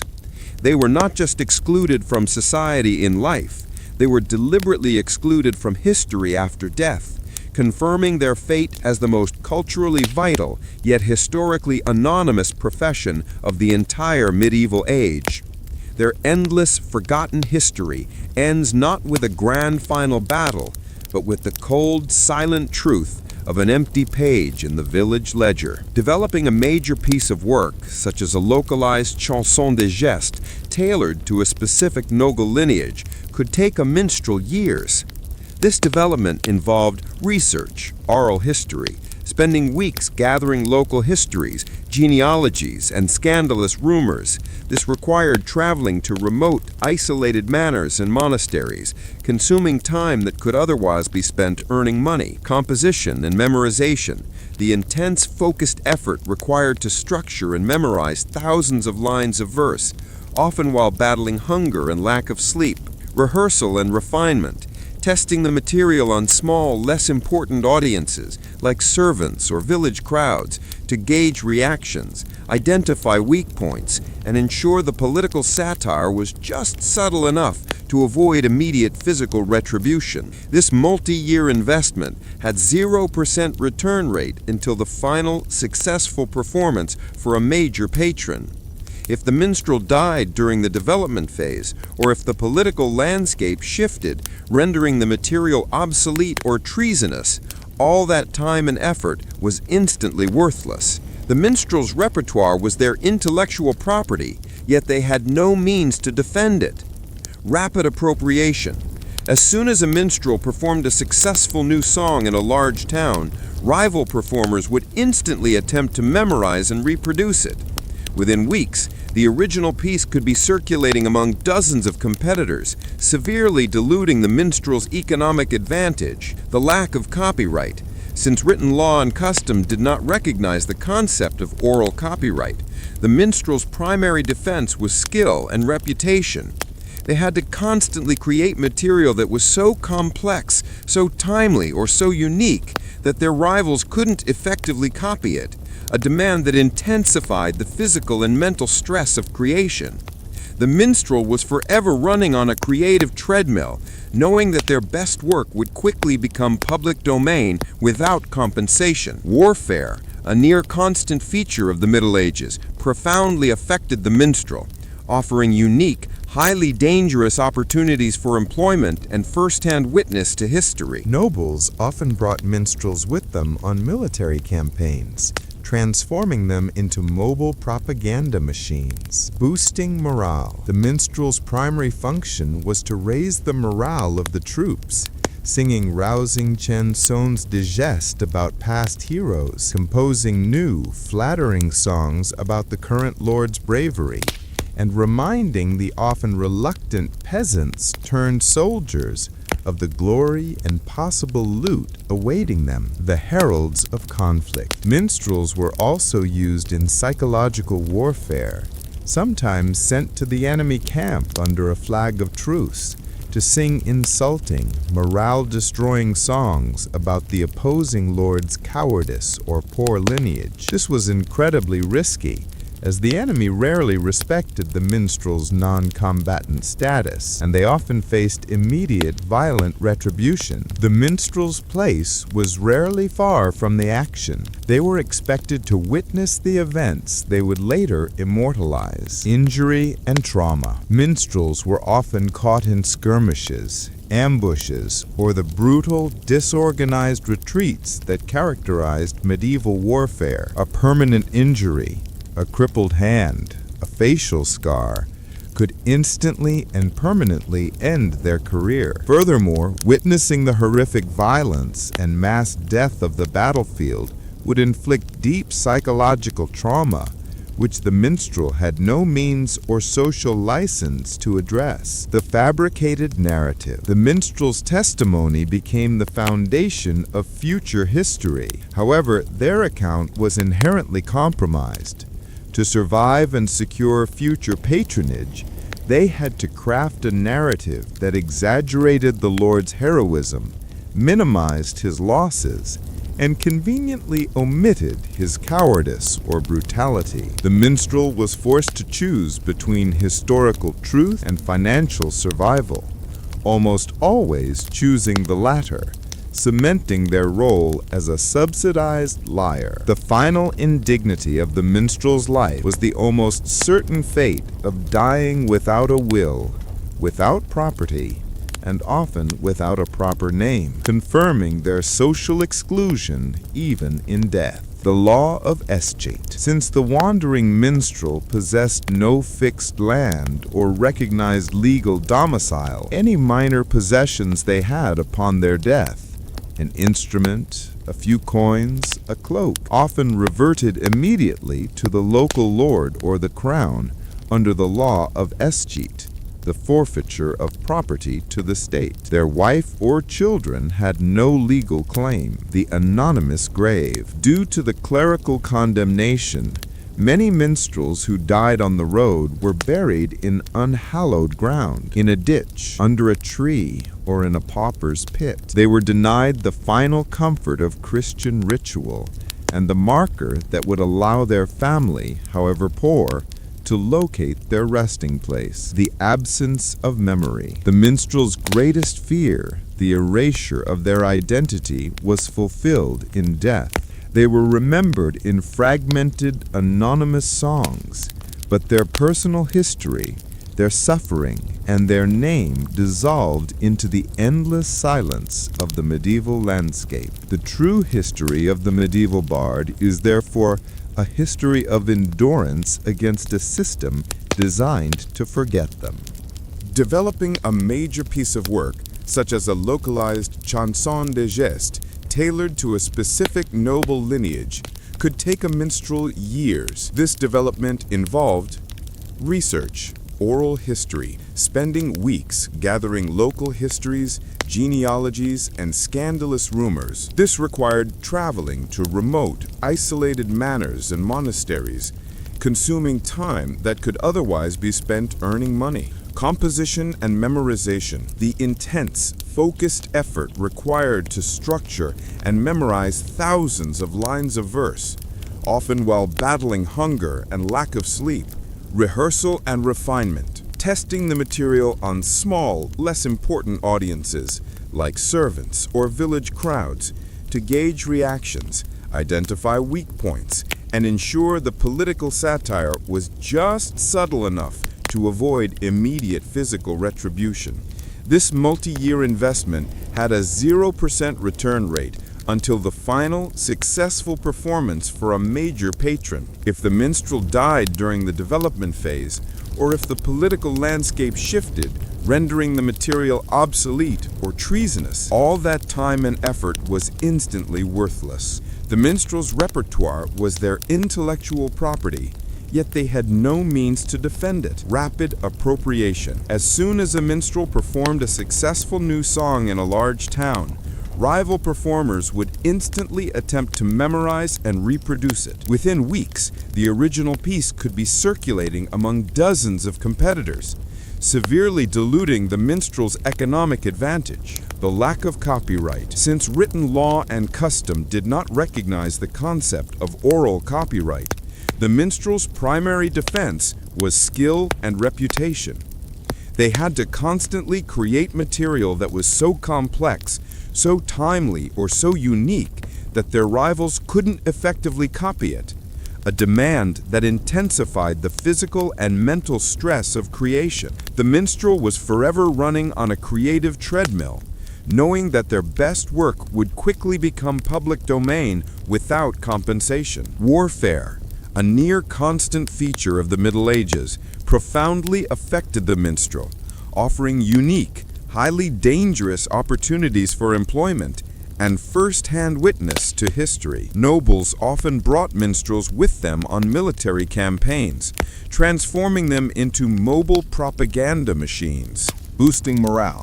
The minstrel's primary function was to raise the morale of the troops, singing rousing chansons de geste about past heroes, composing new flattering songs about the current lord's bravery, and reminding the often reluctant peasants-turned-soldiers of the glory and possible loot awaiting them, the heralds of conflict. Minstrels were also used in psychological warfare, sometimes sent to the enemy camp under a flag of truce to sing insulting, morale-destroying songs about the opposing lord's cowardice or poor lineage.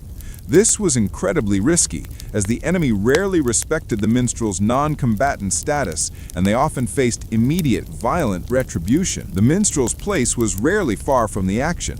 They were expected to witness the events they would later immortalize. Injury and trauma. Minstrels were often caught in skirmishes, ambushes, or the brutal, disorganized retreats that characterized medieval warfare. A permanent injury, a crippled hand, a facial scar, could instantly and permanently end their career. Furthermore, witnessing the horrific violence and mass death of the battlefield would inflict deep psychological trauma, which the minstrel had no means or social license to address. The fabricated narrative. The minstrel's testimony became the foundation of future history. However, their account was inherently compromised. To survive and secure future patronage, they had to craft a narrative that exaggerated the lord's heroism, minimized his losses, and conveniently omitted his cowardice or brutality. The minstrel was forced to choose between historical truth and financial survival, almost always choosing the latter, cementing their role as a subsidized liar. The final indignity of the minstrel's life was the almost certain fate of dying without a will, without property, and often without a proper name, confirming their social exclusion even in death. The law of escheat, since the wandering minstrel possessed no fixed land or recognized legal domicile, any minor possessions they had upon their death, an instrument, a few coins, a cloak, often reverted immediately to the local lord or the crown under the law of escheat, the forfeiture of property to the state. Their wife or children had no legal claim. The anonymous grave. Due to the clerical condemnation, many minstrels who died on the road were buried in unhallowed ground, in a ditch, under a tree, or in a pauper's pit. They were denied the final comfort of Christian ritual and the marker that would allow their family, however poor, to locate their resting place. The absence of memory. The minstrel's greatest fear, the erasure of their identity, was fulfilled in death. They were remembered in fragmented, anonymous songs, but their personal history, their suffering, and their name dissolved into the endless silence of the medieval landscape. The true history of the medieval bard is therefore a history of endurance against a system designed to forget them. With no access to trained, expensive physicians, the minstrel often carried their own small medicine chest filled with folk remedies and cheap components, herbal poultices and brews. They relied heavily on local herbalism, using readily available plants like wormwood for fever and internal parasites, garlic for infections, and St. John's wort for nerve pain or melancholy. Their medical knowledge, though passed down through oral tradition, was viewed with deep suspicion by educated clerics who associated herbalism with paganism and witchcraft. The analgesic of alcohol. Cheap ale and hard liquor were the most common and effective form of self-medication. Alcohol offered temporary relief from the chronic joint pain of endless travel, the pervasive fear of the road, and the psychological trauma of constant rejection. However, this reliance led to widespread alcoholism within the profession, which, in turn, fueled the social condemnation that branded them as dissolute and unreliable vagrants. Dental hygiene was non-existent, and toothache was a common, agonizing occupational hazard, especially given the minstrel's diet of hard bread and sugar-rich festival treats. A performer with a swollen, painful jaw could not sing or project their voice, leading to instant financial ruin. Desperate measures. The minstrel often relied on the itinerant barber-surgeon, another low-status, mobile professional, for crude tooth extraction. These procedures were performed without anesthesia, often leading to infection, further pain, or even death. The minstrel as doctor. Ironically, some minstrels, needing extra income, would carry simple extraction tools and, drawing on their folk knowledge, perform crude extractions themselves, transforming their artistic persona into that of a desperate, underqualified healer on the fringes of every village. The political ballad was the minstrel's sharpest, most dangerous weapon, a song designed not for amusement, but for political efficacy. This genre vividly demonstrates the extreme risk inherent in their chosen profession. Direct criticism of the king or the pope was unthinkable. The successful political minstrel specialized in layered satire and veiled allegory, songs that common people instantly understood as criticism, but which were legally ambiguous enough to offer the performer a plausible defense if caught. Animal allegories. The minstrel would often use familiar figures from the bestiaries, fables of animals. A greedy wolf might represent the abbot.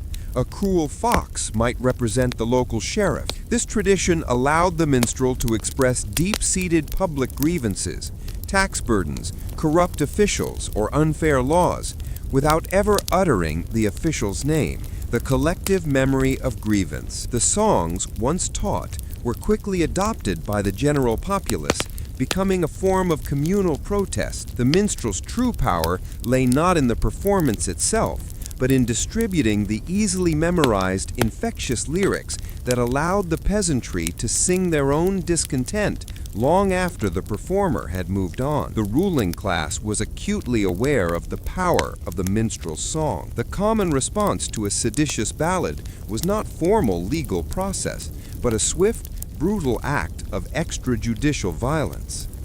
The targeted attack. A lord, upon hearing a minstrel sing a damaging satire, would dispatch men-at-arms to intercept the performer on the road.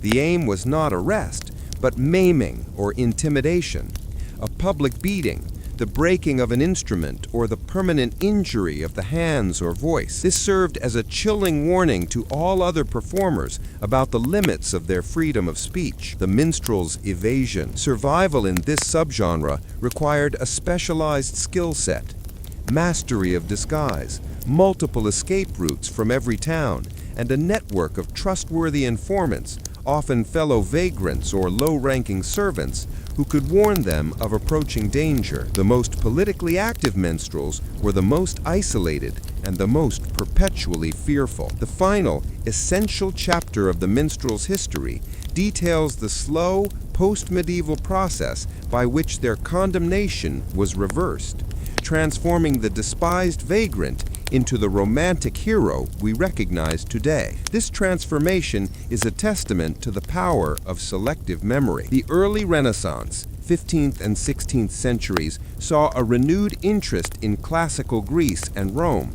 Scholars celebrated the ancient poets and orators. This intellectual shift created an unexpected, indirect benefit for the medieval minstrel: the dignity of the poet. As figures like Homer were elevated to the status of intellectual giants, the very act of oral storytelling in verse gained new respect. Though medieval minstrels were illiterate, their function, preserving long epics through memory, was suddenly linked to the revered traditions of classical antiquity. This provided a crucial intellectual justification for recognizing the minstrel's artistic skill, paving a way for the eventual acceptance of the professional actor and musician. The 19th century Romantic movement performed the final, comprehensive cultural transformation, driven by nostalgia for a pre-industrial, simpler age. They did not study the minstrel, they mythologized him. The myth of freedom. Romantic writers ignored the vagrancy laws, the hunger, and the church's wrath. They recast the minstrel as the quintessential symbol of untrammeled freedom, artistic authenticity, and emotional depth, a stark contrast to the rigid, materialistic society of the Victorian era. The minstrel's poverty became idealized as ascetic self-sufficiency. Their wandering became poetic independence, the forgetting of the Chinese. This myth-making required the active forgetting of the minstrel's true misery. The historical data, the legal records of whippings, the accounts of disease, and the details of their marginalization were deemed unromantic and were effectively scrubbed from popular consciousness. The true history of the medieval bard ends with this profound irony. A profession built on truth-telling was ultimately saved from oblivion by a collective cultural lie. They became an inspiration only after their actual, uncomfortable reality was safely buried beneath layers of beautiful, selective fiction. Their endless story is a necessary reminder that the history of art is often the history of suffering. Public executions, often held in the marketplace, were not somber ceremonies. They were massive public events designed to display state power and entertain the populace. The minstrel, ever present where crowds gathered and emotions ran high, played a crucial, perverse role in this spectacle. The morbid soundtrack. Minstrels were often paid to perform during the long lead-up to the execution, providing a morbid soundtrack to the proceedings. This music was a bizarre mix, sometimes solemn hymns demanded by the church to prepare the soul of the condemned, and sometimes crude, dark satires aimed at the crime or the unfortunate fate of the person about to die. The price of the hangman's drop. The crowd, fueled by ale and anticipation, was often generous with the performer who could amplify their emotional intensity. The minstrel earned good money by singing ballads that either vilified the criminal, pleasing the authorities, or, more dangerously, offered subtle critiques of the judge or the harshness of the law, pleasing the discontented poor. The most profound and terrifying role was played by the jester, whose license to mock extended even to death. The jester's presence was often required to perform a final bitter joke or gesture of subversion before the trapdoor fell. Mockery of authority. The gallows was the one place where the jester, with some impunity, ridiculed the overwhelming power of the state by making faces at the executioner or performing a comic bow to the solemn judge.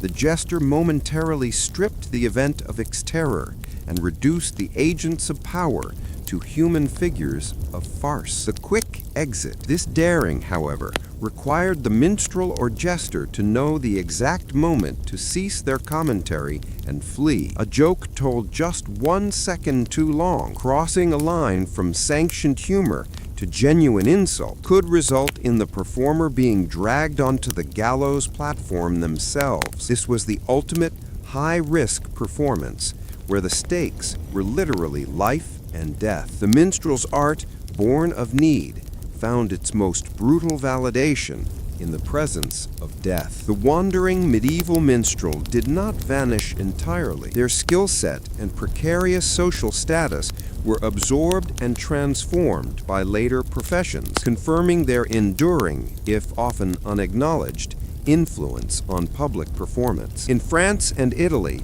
the minstrel evolved into the saltimbanque, the literal jumper on benches. This figure was the direct ancestor of the modern street performer and the traveling circus. Focus on spectacle. The saltimbanque moved away from epic poetry and focused entirely on physical spectacle.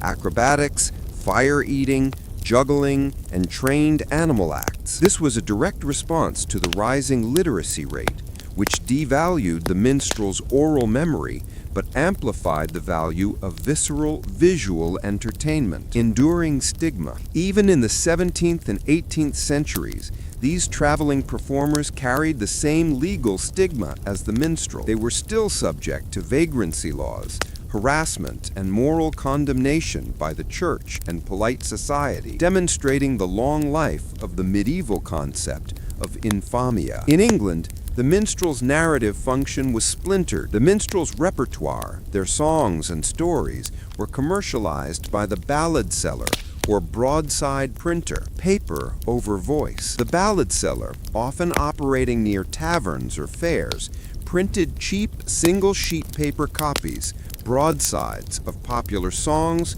current news, and sensational stories. This publisher effectively took the minstrel's intellectual product, mechanized its reproduction via the press, and sold it to the masses. The profit went to the printer and the distributor, leaving the performer as a marginalized, necessary contributor to a media revolution that ultimately made them obsolete. The minstrel's final legacy is this: they taught Europe how to tell stories, but their reward was to be silenced by the very technological engine they helped invent. While the Black Death, bubonic plague, was catastrophic, the minstrel's daily, relentless scourges were typhus, carried by lice, prevalent in dirty inns and stables, and dysentery, spread by contaminated food and water. Contaminated quarters. The minstrel's reliance on communal sleeping in stable lofts, crowded taverns, and flea-infested straw ensured they were constantly exposed to lice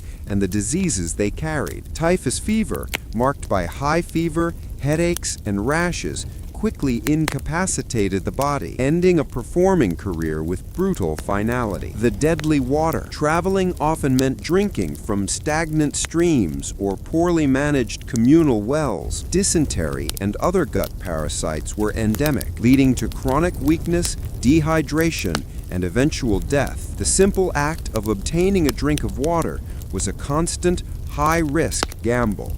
Medieval medicine was dominated by the humoral theory, which posited that illness was caused by an imbalance of the four bodily fluids: blood, phlegm, yellow bile, and black bile. The minstrel, already suffering from chronic fatigue and nutritional stress, was often incorrectly diagnosed based on symptoms that were simply the result of starvation and exhaustion. The bleeding cure. The primary treatment for perceived humoral imbalance was bloodletting, or phlebotomy. A barber surgeon would cut a vein to release excess blood, a practice guaranteed to weaken an already anemic, underfed minstrel and accelerate their decline, often leading to death from simple blood loss or secondary infection. No cure for exhaustion. The minstrel's ailments, swollen joints, chronic coughing, mental fog, were primarily the result of occupational exposure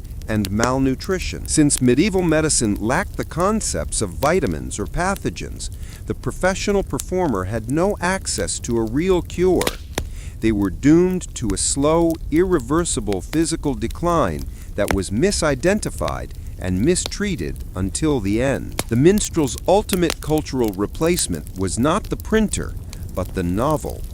The rise of long-form, fictional prose narrative in the Renaissance and beyond. The minstrel, the master of the epic poem, could not compete with the personalized, complex storytelling of the book. The epic poetry and the heroic ballads performed by the minstrel were designed for collective public consumption. They were stories everyone knew and shared, but the novel was designed for private, silent reading, depth versus breadth. The novel allowed for unprecedented depth of character development and complexity of plot that was impossible to sustain in the memory-dependent, formulaic structure of the minstrel's oral verse. The audience's appreciation shifted from the heroic action, the minstrel's focus, to the internal psychology of the characters, the novelist's focus. The loss of shared culture as reading shifted from a public activity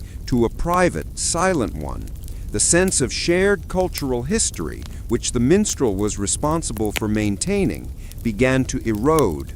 The minstrel's art, which required communal gathering, became obsolete as individuals retreated into the personal, internal world opened by the printed page. The final, desperate adaptation of the minstrel's craft was not a performance, but a cheap commercial product, the broadside ballad, printed propaganda. In 17th century London and Paris, minstrels often worked with printers, reciting their latest political or sensational story, which was then hastily printed on a single sheet of cheap paper, a broadside.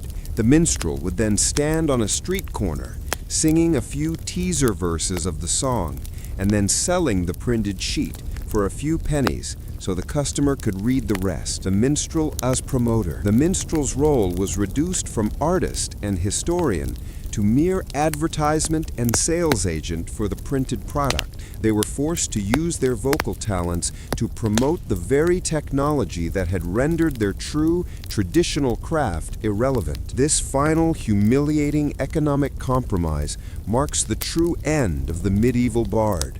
No longer the creator of the story, but merely the noisy vendor of a disposable paper copy. The minstrel's final service to history was not artistic, but archival. Before their trade died out, scholars and early antiquarians began the systematic collection of their scattered works, treating them not as living art, but as ethnographic data. This process, while preserving their words, definitively killed the profession's soul. Starting in the 17th and 18th centuries, scholars, driven by romantic curiosity and nationalistic fervor, began the rescue of the minstrel's tradition. Figures like Thomas Percy, who published Relics of Ancient English Poetry in the 1760s, sought to gather the last fragments of ballads and epics. Data, not drama. The antiquarian treated the minstrel's work, the songs, the lyrics, the unique melodies, as raw historical data. They were interested in the historical accuracy of the events described,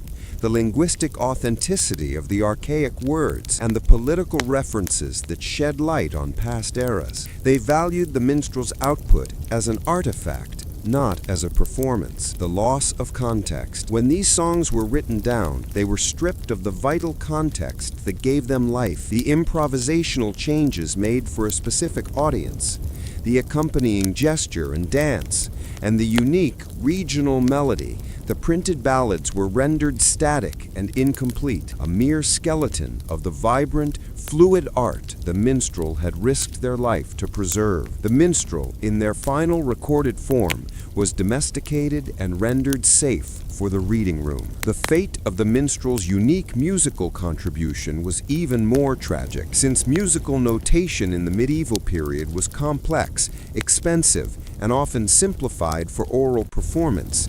Many of the melodies the minstrels used were never accurately recorded. The silence of the song. When later scholars tried to match recorded lyrics to existing folk tunes, they were often guessing. Thousands of verses remain today without their original accompanying melody, leaving a vast silence in the historical record. The very sound of the medieval minstrel, the one thing that truly differentiated them from a common narrator, is largely lost to time. The historian is left to analyze the words, but the emotional auditory power that captivated and endangered the minstrel is gone. The final service. The minstrel's final unwitting service was to fill the archives of the great national libraries, providing an unparalleled window into the popular language, thought, and humor of the common medieval European. The minstrel's life was a testament to the power of the unwritten word. Their afterlife is a testament to the permanence of the written archive achieved through their personal sacrifice. The saga of the medieval bard concludes with an understanding of their enduring legacy, the quiet, structural influence they exerted on modern culture and language, purchased at the cost of unimaginable personal suffering. The minstrel was crucial to the development of the vernacular languages of Europe, particularly English. After the Norman conquest of 1066, English was suppressed in favor of French, the language of the court, and Latin, the language of the church, saving the vernacular. The minstrel, performing for the common people, was the primary force that kept Middle English alive and evolving. By adapting French tales and Latin histories into the language of the street, they enriched and standardized the English vocabulary and syntax,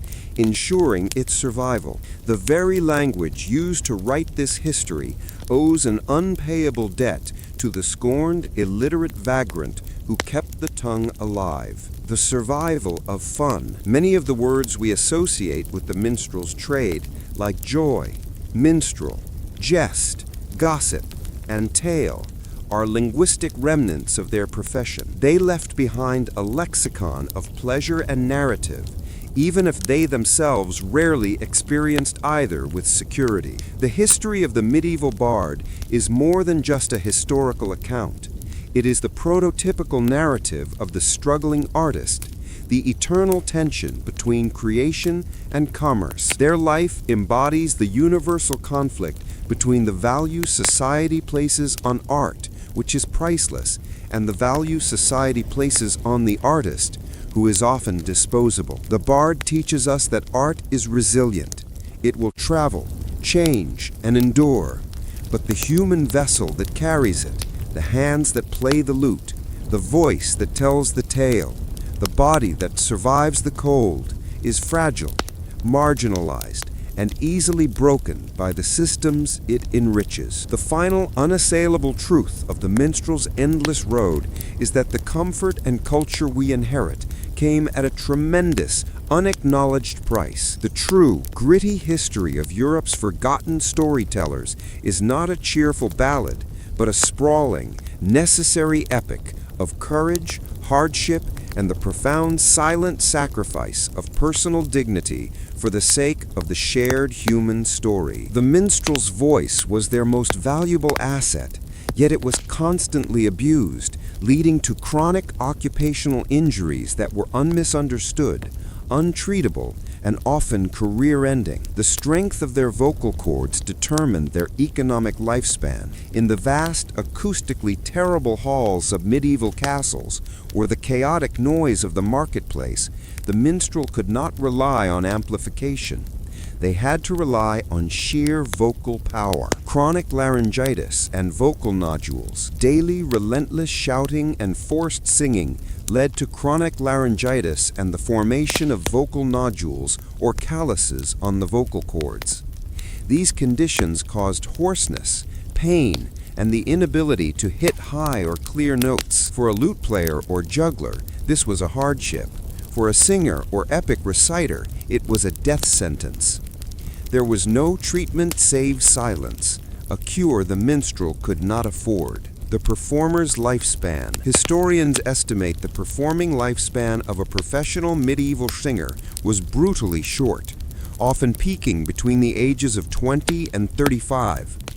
After this, years of abuse, poor diet, and respiratory illnesses, exacerbated by sleeping near smoky hearths and in damp stables, led to inevitable vocal decline, forcing them into the marginalized roles of low-tier jesters, prop handlers, or outright beggars. The minstrel's respiratory system was under constant siege from environmental factors they could not control: smoke and soot. In winter, the warmth of the communal halls and stables came at the cost of air quality. The spaces were often thick with wood smoke, soot, and the noxious fumes of burning tallow candles and oil lamps. Inhaling these particulates caused chronic lung inflammation and exacerbated tuberculosis, a common killer of the era.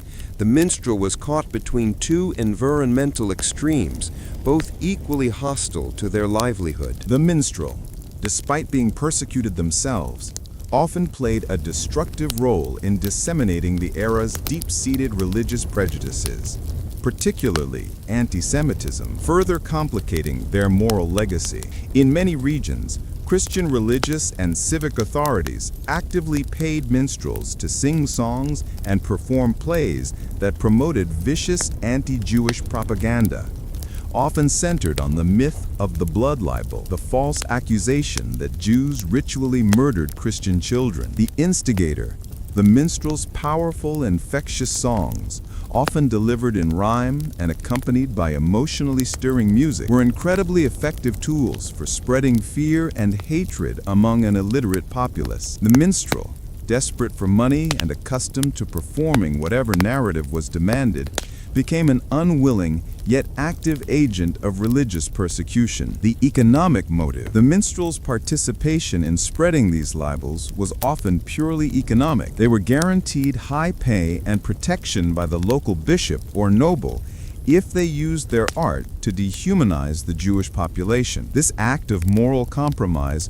bought them temporary security, but it cemented their historical role in perpetuating one of the era's greatest atrocities. This situation led to a horrifying intersectionality of persecution. The Jewish minstrel, Jewish communities, who were also mobile and engaged in money lending, a common minstrel side hustle, had their own performers. These Jewish minstrels faced the combined religious persecution of the church and the professional hostility of the Christian minstrels, who were paid to incite violence against them. The hypocrisy of the song. The Christian minstrel who might one day sing a pious hymn in a monastery and the next a song calling for the expulsion of Jews epitomized the moral hypocrisy required for professional survival. The need for coin often demanded the suspension of any personal morality, rendering the minstrel's existence an endless series of degrading compromises. The minstrel's greatest gift, the power of laughter, was ultimately used by the ruling class as a subtle, effective form of social control, turning the minstrel into an unwitting enforcer of the status quo. The most common function of the licensed laughter provided by the jester or comic minstrel was to act as a social pressure release valve. The temporary inversion, by allowing the poor to laugh at a powerful figure through a carefully crafted, veiled joke, or allowing the nobility to momentarily mock themselves during the Feast of Fools, the ruling class provided a small, contained, and safe outlet for collective frustration, reinforcing the status quo. This temporary release, however, meant that the system itself remained unchallenged. Once the laughter stopped and the minstrel left, the peasants returned to their fields and the lords returned to their power. Their authorities subtly reinforced because they had allowed the people their momentary, harmless fantasy of rebellion. The minstrel's laughter, therefore, was not truly revolutionary. It was therapeutic for the system, ensuring stability rather than change. The historical adage that the fool was the only one who could tell the king the truth is often cited as the jester's great power. However, this truth was only permissible because it was delivered as a joke by a person defined as powerless and infamous. The truth that doesn't matter. The king could safely listen to the fool's wisdom because the source was officially deemed unreliable and unworthy of serious consideration. The jester's truth was contextualized as entertainment, allowing the king to dismiss it without losing face or authority. The minstrel's wisdom was therefore the most profound, yet the most politically irrelevant truth in the entire medieval court. The extensive, detailed history of the medieval bard offers a final essential lesson about the relationship between art, labor, and society, a relationship that remains surprisingly relevant today.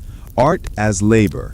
The minstrel's life definitively proves that art is not magical inspiration. It is labor. It is exhausting, requires specialized skill, massive memory, and incredible physical and psychological endurance. The medieval world refused to pay the minstrel for the art, but grudgingly compensated the labor of spectacle. The scapegoat function. The minstrel's persecution serves as a classic example of the scapegoat function. They were essential for cultural survival and social stability, yet they were legally and morally condemned to absorb the fears and anxieties of the ruling class. Fear of mobility, fear of uncontrolled speech, fear of the body. By punishing the minstrel, society created the illusion of controlling the chaos that the minstrel merely reflected. The enduring, granular reality of the medieval bard is a necessary corrective to the romantic fantasy. Their lives were a continuous, exhausting negotiation for a bed, a meal, and the right to practice their craft without being beaten or hanged. Their history is the longest, most important footnote in the cultural narrative of Europe.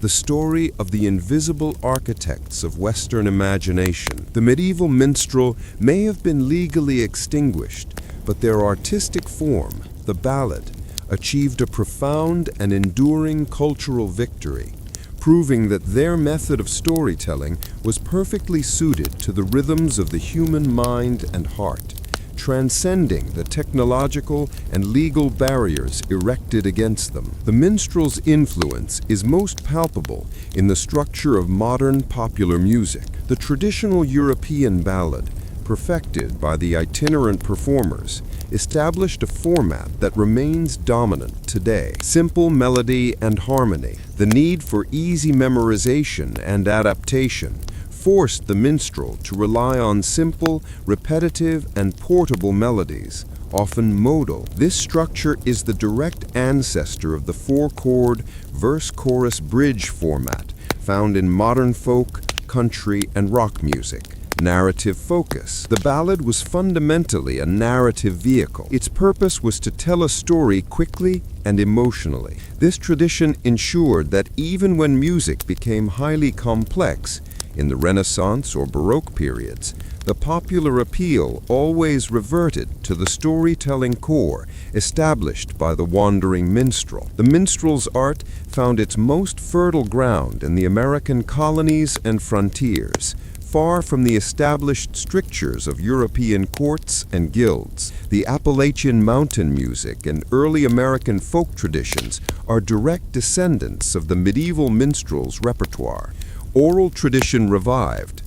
In the isolated American frontier, where books and formal education were scarce, the oral tradition, the minstrel's specialty, experienced a massive revival. Songs and stories brought over by Scotch, Irish, and English immigrants, originally disseminated by medieval bards, became the foundation of Appalachian folk music, bluegrass, and ultimately country music. The new vagrant. The American hobo, or wandering musician of the 19th and early 20th centuries, traveling by rail and playing for small change in taverns and train yards, was the direct functional successor of the medieval minstrel. They were mobile, economically precarious, culturally vital, and perpetually on the wrong side of the law, embodying the timeless saga of the artist on the road. The final dark reminder of the minstrel's infamous status is preserved in the very language that they helped to shape.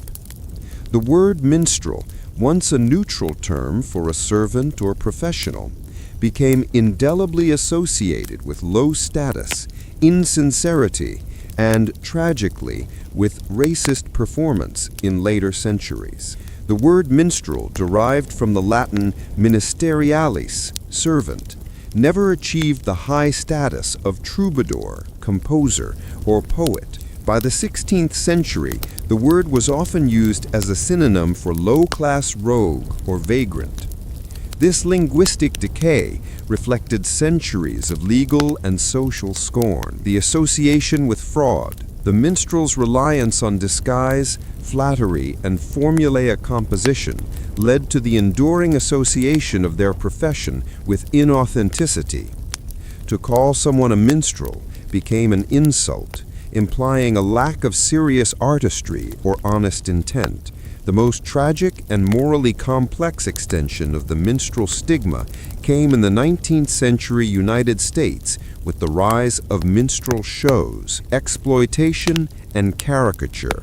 This form of entertainment, based on grotesque racial caricature and blackface performance, exploited the long-standing European association of the itinerant performer with low culture, moral looseness, and public spectacle. The name minstrel was attached to this racist phenomenon because the historical term already carried the necessary baggage of being infamous, crude, morally questionable, and designed to appeal to the lowest common denominator. This final poisonous association cemented the historical fact that the minstrel's legacy was deeply complex, carrying both the seeds of European literature and the burden of profound social shame. The enduring story of the medieval bard is a powerful, difficult, and endless reminder that cultural preservation is not a noble romance, but a brutal labor, often paid for by the most marginalized members of society.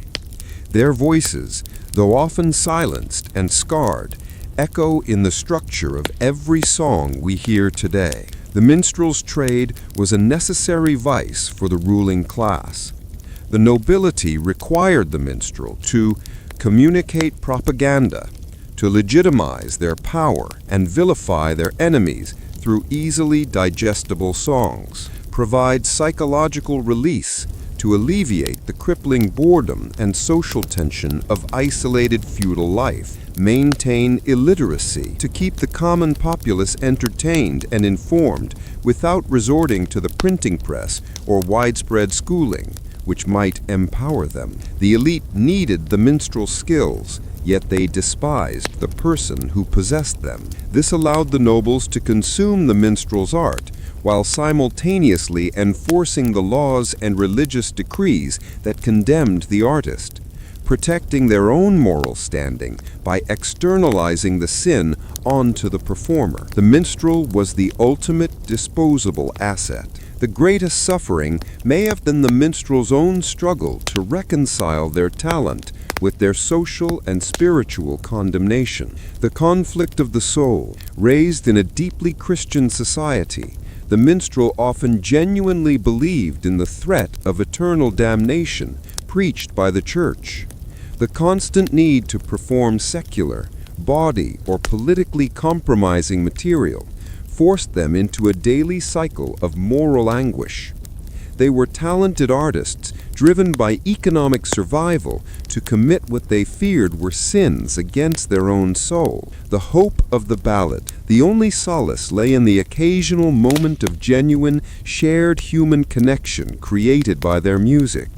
The collective joy of a dance, the tears shed over a heroic epic, or the communal relief of a satirical joke. In those moments, the minstrel might briefly touch the divine purpose of art, before being dragged back to the stable and the road where the fear of the whip and the priest's judgment awaited them.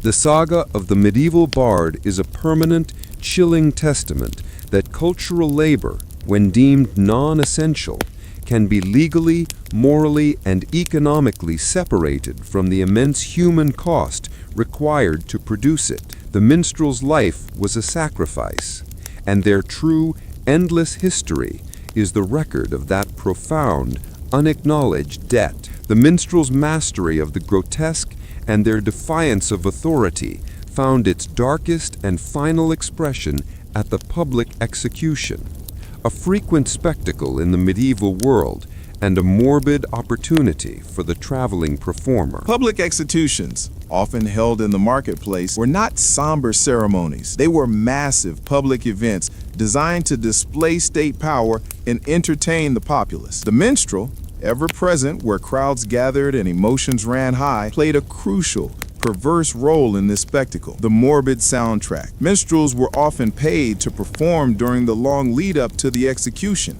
providing a morbid soundtrack to the proceedings. This music was a bizarre mix, sometimes solemn hymns demanded by the church to prepare the soul of the condemned, and sometimes crude, dark satires aimed at the crime or the unfortunate fate of the person about to die. The price of the hangman's drop. The crowd, fueled by ale and anticipation, was often generous with the performer who could amplify their emotional intensity. The minstrel earned good money by singing ballads that either vilified the criminal, pleasing the authorities, or more dangerously, offered subtle critiques of the judge or the harshness of the law, pleasing the discontented poor. The most profound and terrifying role was played by the jester, whose license to mock extended even to death. The jester's presence was often required to perform a final, bitter joke or gesture of subversion before the trapdoor fell. Mockery of authority. The gallows was the one place where the jester could, with some impunity, ridicule the overwhelming power of the state. By making faces at the executioner or performing a comic bow to the solemn judge, the jester momentarily stripped the event of its terror and reduced the agents of power to human figures of farce. The quick exit. This daring, however, required the minstrel or jester to know the exact moment to cease their commentary and flee. A joke told just 1 second too long, crossing the line from sanctioned humor to genuine insult, could result in the performer being dragged onto the gallows platform themselves. This was the ultimate high-risk performance, where the stakes were literally life and death. The minstrel's art, born of need, found its most brutal validation in the presence of death. The wandering medieval minstrel did not vanish entirely. Their skill set and precarious social status were absorbed and transformed by later professions, confirming their enduring, if often unacknowledged, influence on public performance. In France and Italy, the minstrel evolved into the saltimbanque, the literal jumper on benches. This figure was the direct ancestor of the modern street performer and the traveling circus. Focus on spectacle. The saltimbanque moved away from epic poetry and focused entirely on physical spectacle, acrobatics, fire eating, juggling, and trained animal acts. This was a direct response to the rising literacy rate, which devalued the minstrel's oral memory but amplified the value of visceral, visual entertainment. Enduring stigma. Even in the 17th and 18th centuries, these traveling performers carried the same legal stigma as the minstrel. They were still subject to vagrancy laws, harassment, and moral condemnation by the church and polite society,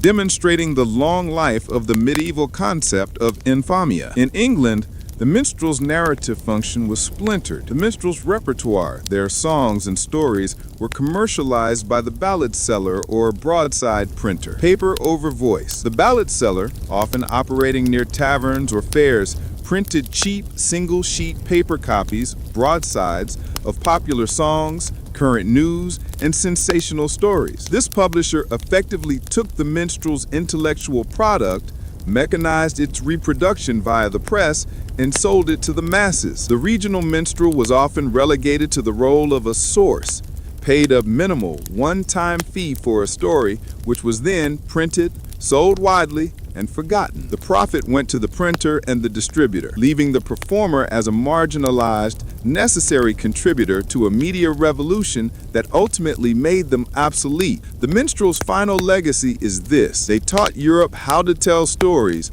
but their reward was to be silenced by the very technological engine they helped invent. The medieval minstrel may have been legally extinguished, but their artistic form, the ballad, achieved a profound and enduring cultural victory, proving that their method of storytelling was perfectly suited to the rhythms of the human mind and heart, transcending the technological and legal barriers erected against them. The minstrel's influence is most palpable in the structure of modern popular music.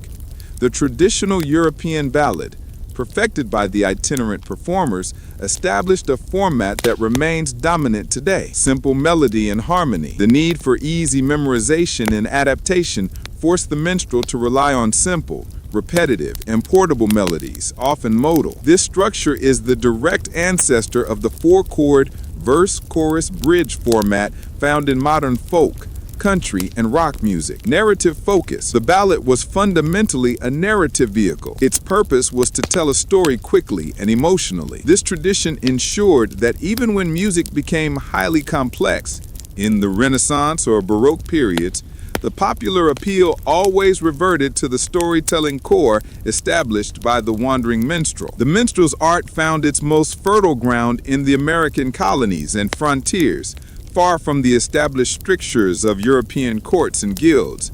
The Appalachian mountain music and early American folk traditions are direct descendants of the medieval minstrel's repertoire. Oral tradition revived. In the isolated American frontier, where books and formal education were scarce, the oral tradition, the minstrel specialty, experienced a massive revival. Songs and stories brought over by Scottish, Irish, and English immigrants, originally disseminated by medieval bards, became the foundation of Appalachian folk music, bluegrass, and ultimately country music. The new vagrant, the American hobo or wandering musician of the 19th and early 20th centuries, traveling by rail and playing for small change in taverns and train yards, was the direct, functional successor to the medieval minstrel. They were mobile, economically precarious, culturally vital, and perpetually on the wrong side of the law, embodying the timeless saga of the artist on the road. The final dark reminder of the minstrel's infamous status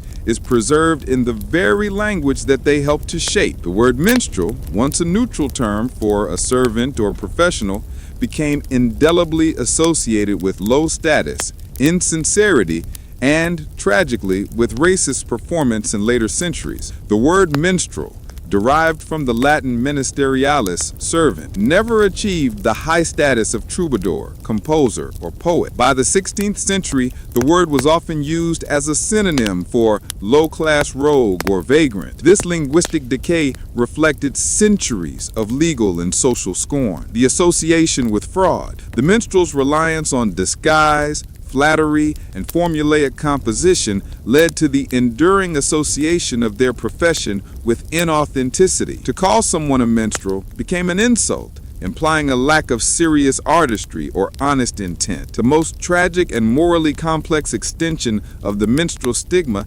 came in the 19th century United States with the rise of minstrel shows. Exploitation and caricature. This form of entertainment, based on grotesque racial caricature and blackface performance, exploited the long-standing European association of the itinerant performer with low culture, moral looseness, and public spectacle. The name minstrel was attached to this racist phenomenon because the historical term already carried the necessary baggage of being infamous, crude, morally questionable, and designed to appeal to the lowest common denominator. This final poisonous association cemented the historical fact that the minstrel's legacy was deeply complex, carrying both the seeds of European literature and the burden of profound social shame. The enduring story of the medieval bard is a powerful, difficult, and endless reminder that cultural preservation is not a noble romance, but a brutal labor, often paid for by the most marginalized members of society. Their voices, though often silenced and scarred, echo in the structure of every song we hear today. The ultimate end of the minstrel's journey is not found in the medieval period, but in the modern era's slow, incomplete process of historical justice, recognizing their monumental cultural contribution despite centuries of active erasure. Starting in the mid-20th century, a movement dedicated to early music began to painstakingly reconstruct the instruments, notation, and performing styles of the medieval period, rebuilding the sound. Modern musicians and musicologists dedicated their careers to decoding the complex, often fragmentary musical notations, neumes, left in monastic and court manuscripts. This work aimed to bring the actual sound of the minstrel's world back to life, often requiring the recreation of instruments like the forgotten viella roux or hurdy-gurdy, or the small, high-pitched rebec. The irony of respect. The modern professional who performs medieval music enjoys the respect, safety, and fixed salary denied to their historical counterpart. They perform in concert halls, have contracts, and are lauded as scholars and artists. This modern dignity highlights, through stark contrast, the brutal economic reality faced by the original performers. The only way the minstrel's art could achieve respect was by becoming a specialized academic pursuit centuries after the original artists were driven to poverty and death. The advent of the digital age has been the minstrel's final, unexpected ally, fulfilling the promise of accessibility that the minstrels themselves pioneered. Unearthing the records. Historians and archivists have digitized thousands of medieval court and parish records, making it possible to cross-reference fragmented mentions of performers.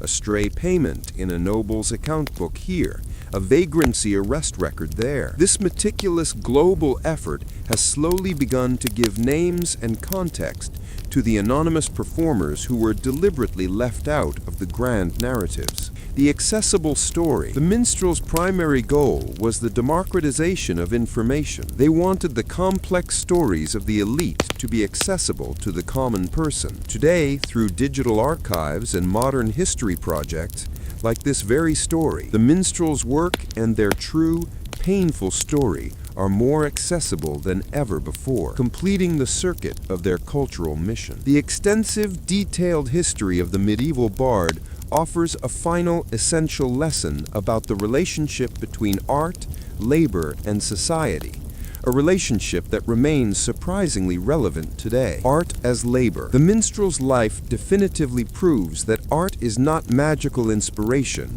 it is labor. It is exhausting, requires specialized skill, massive memory, and incredible physical and psychological endurance. The medieval world refused to pay the minstrel for the art, but grudgingly compensated the labor of spectacle. The scapegoat function. The minstrel's persecution serves as a classic historical example of the scapegoat function. They were essential for cultural survival and social stability, yet they were legally and morally condemned to absorb the fears and anxieties of the ruling class: fear of mobility, fear of uncontrolled speech, fear of the body. By punishing the minstrel, society created the illusion of controlling the chaos that the minstrel merely reflected. The final, unassailable truth of the minstrel's endless road is that the comfort and culture we inherit came at a tremendous, unacknowledged price. The true, gritty history of Europe's forgotten storytellers is not a cheerful ballad, but a sprawling, necessary epic of courage, hardship, and the profound, silent sacrifice of personal dignity for the sake of the shared human story. The bard's life was not a series of unfortunate events, but a continuous calculation where survival was exchanged for their physical and spiritual well-being. Their existence provides a stark economic model of cultural sacrifice. The health tax. The minstrel's life expectancy was often lower than that of a common peasant. Their vitality was drained by malnutrition, lack of protein and vitamins, chronic exposure, and diseases like typhus and dysentery contracted from shared filthy lodgings. Their vocal cords, their most valuable capital, were typically ruined within 15 to 20 years of continuous abuse, leading to an inevitable, financially unsupported early retirement. Their profession guaranteed they would not live to enjoy old age. The legal tariff. Every mile they walked was weighed against the threat of punishment. They were simultaneously classified as legally infamous, untrustworthy, theologically damned by the church, and criminally defined as vagrants by the state. A minor infraction, A piece of ill-timed satire or a joke that crossed the line could result in whipping, ear-piercing, or branding. Under later Tudor law, execution. Their freedom was nothing more than an agreement to tolerate continuous fear and insecurity. The cultural exchange. The cultural wealth they carried was immense. They were the living libraries that preserved Europe's vernacular languages and popular literature. Yet when that literature was saved by the printing press, they were rendered redundant. The minstrels were artists who secured immortality for their art, but themselves were erased from the historical record. Their faces and names are forgotten, yet their songs are permanently embedded in the foundational structure of modern European and American music. The final curtain on the saga of the medieval bard descends not with a dramatic flourish, but with the final echoing silence of their voices and the deliberate erasure of their names from history. The minstrel story is the ultimate historical paradox. They were at once the most necessary people in society, the primary source of communication, information, and joy, yet they were the most despised, legally categorized with thieves, beggars, and prostitutes. Their lives were a relentless journey marked by bravery, artistic genius, and uncompromising hardship. Yet their struggle was in vain. Every mile walked, every broken string, and every hungry night was a sacrifice made for the sake of Europe's cultural continuity. Their melodies and lyrical structures form the invisible DNA of modern folk, pop, and rock music. The literature and entertainment we consume today owe an immeasurable, unacknowledged debt to the nameless, wandering, persecuted artists who kept the communal flame of human storytelling alive. The minstrels left nothing behind. No wills, no gravestones, no permanent records of their identities. But they left an immortal cultural legacy. Their history teaches us the ultimate truth. Art survives, but the labor of the artist is often forgotten unless we consciously choose to remember it. The saga of the medieval bard is a permanent, chilling testament to the fact that cultural labor, when deemed non-essential, is often produced at a tremendous human cost. The true, endless history of Europe's forgotten storytellers is a necessary and uncomfortable study in courage, exploitation, and the profound sacrifice of dignity for the sake of the shared human story. The journey is over. The silence begins.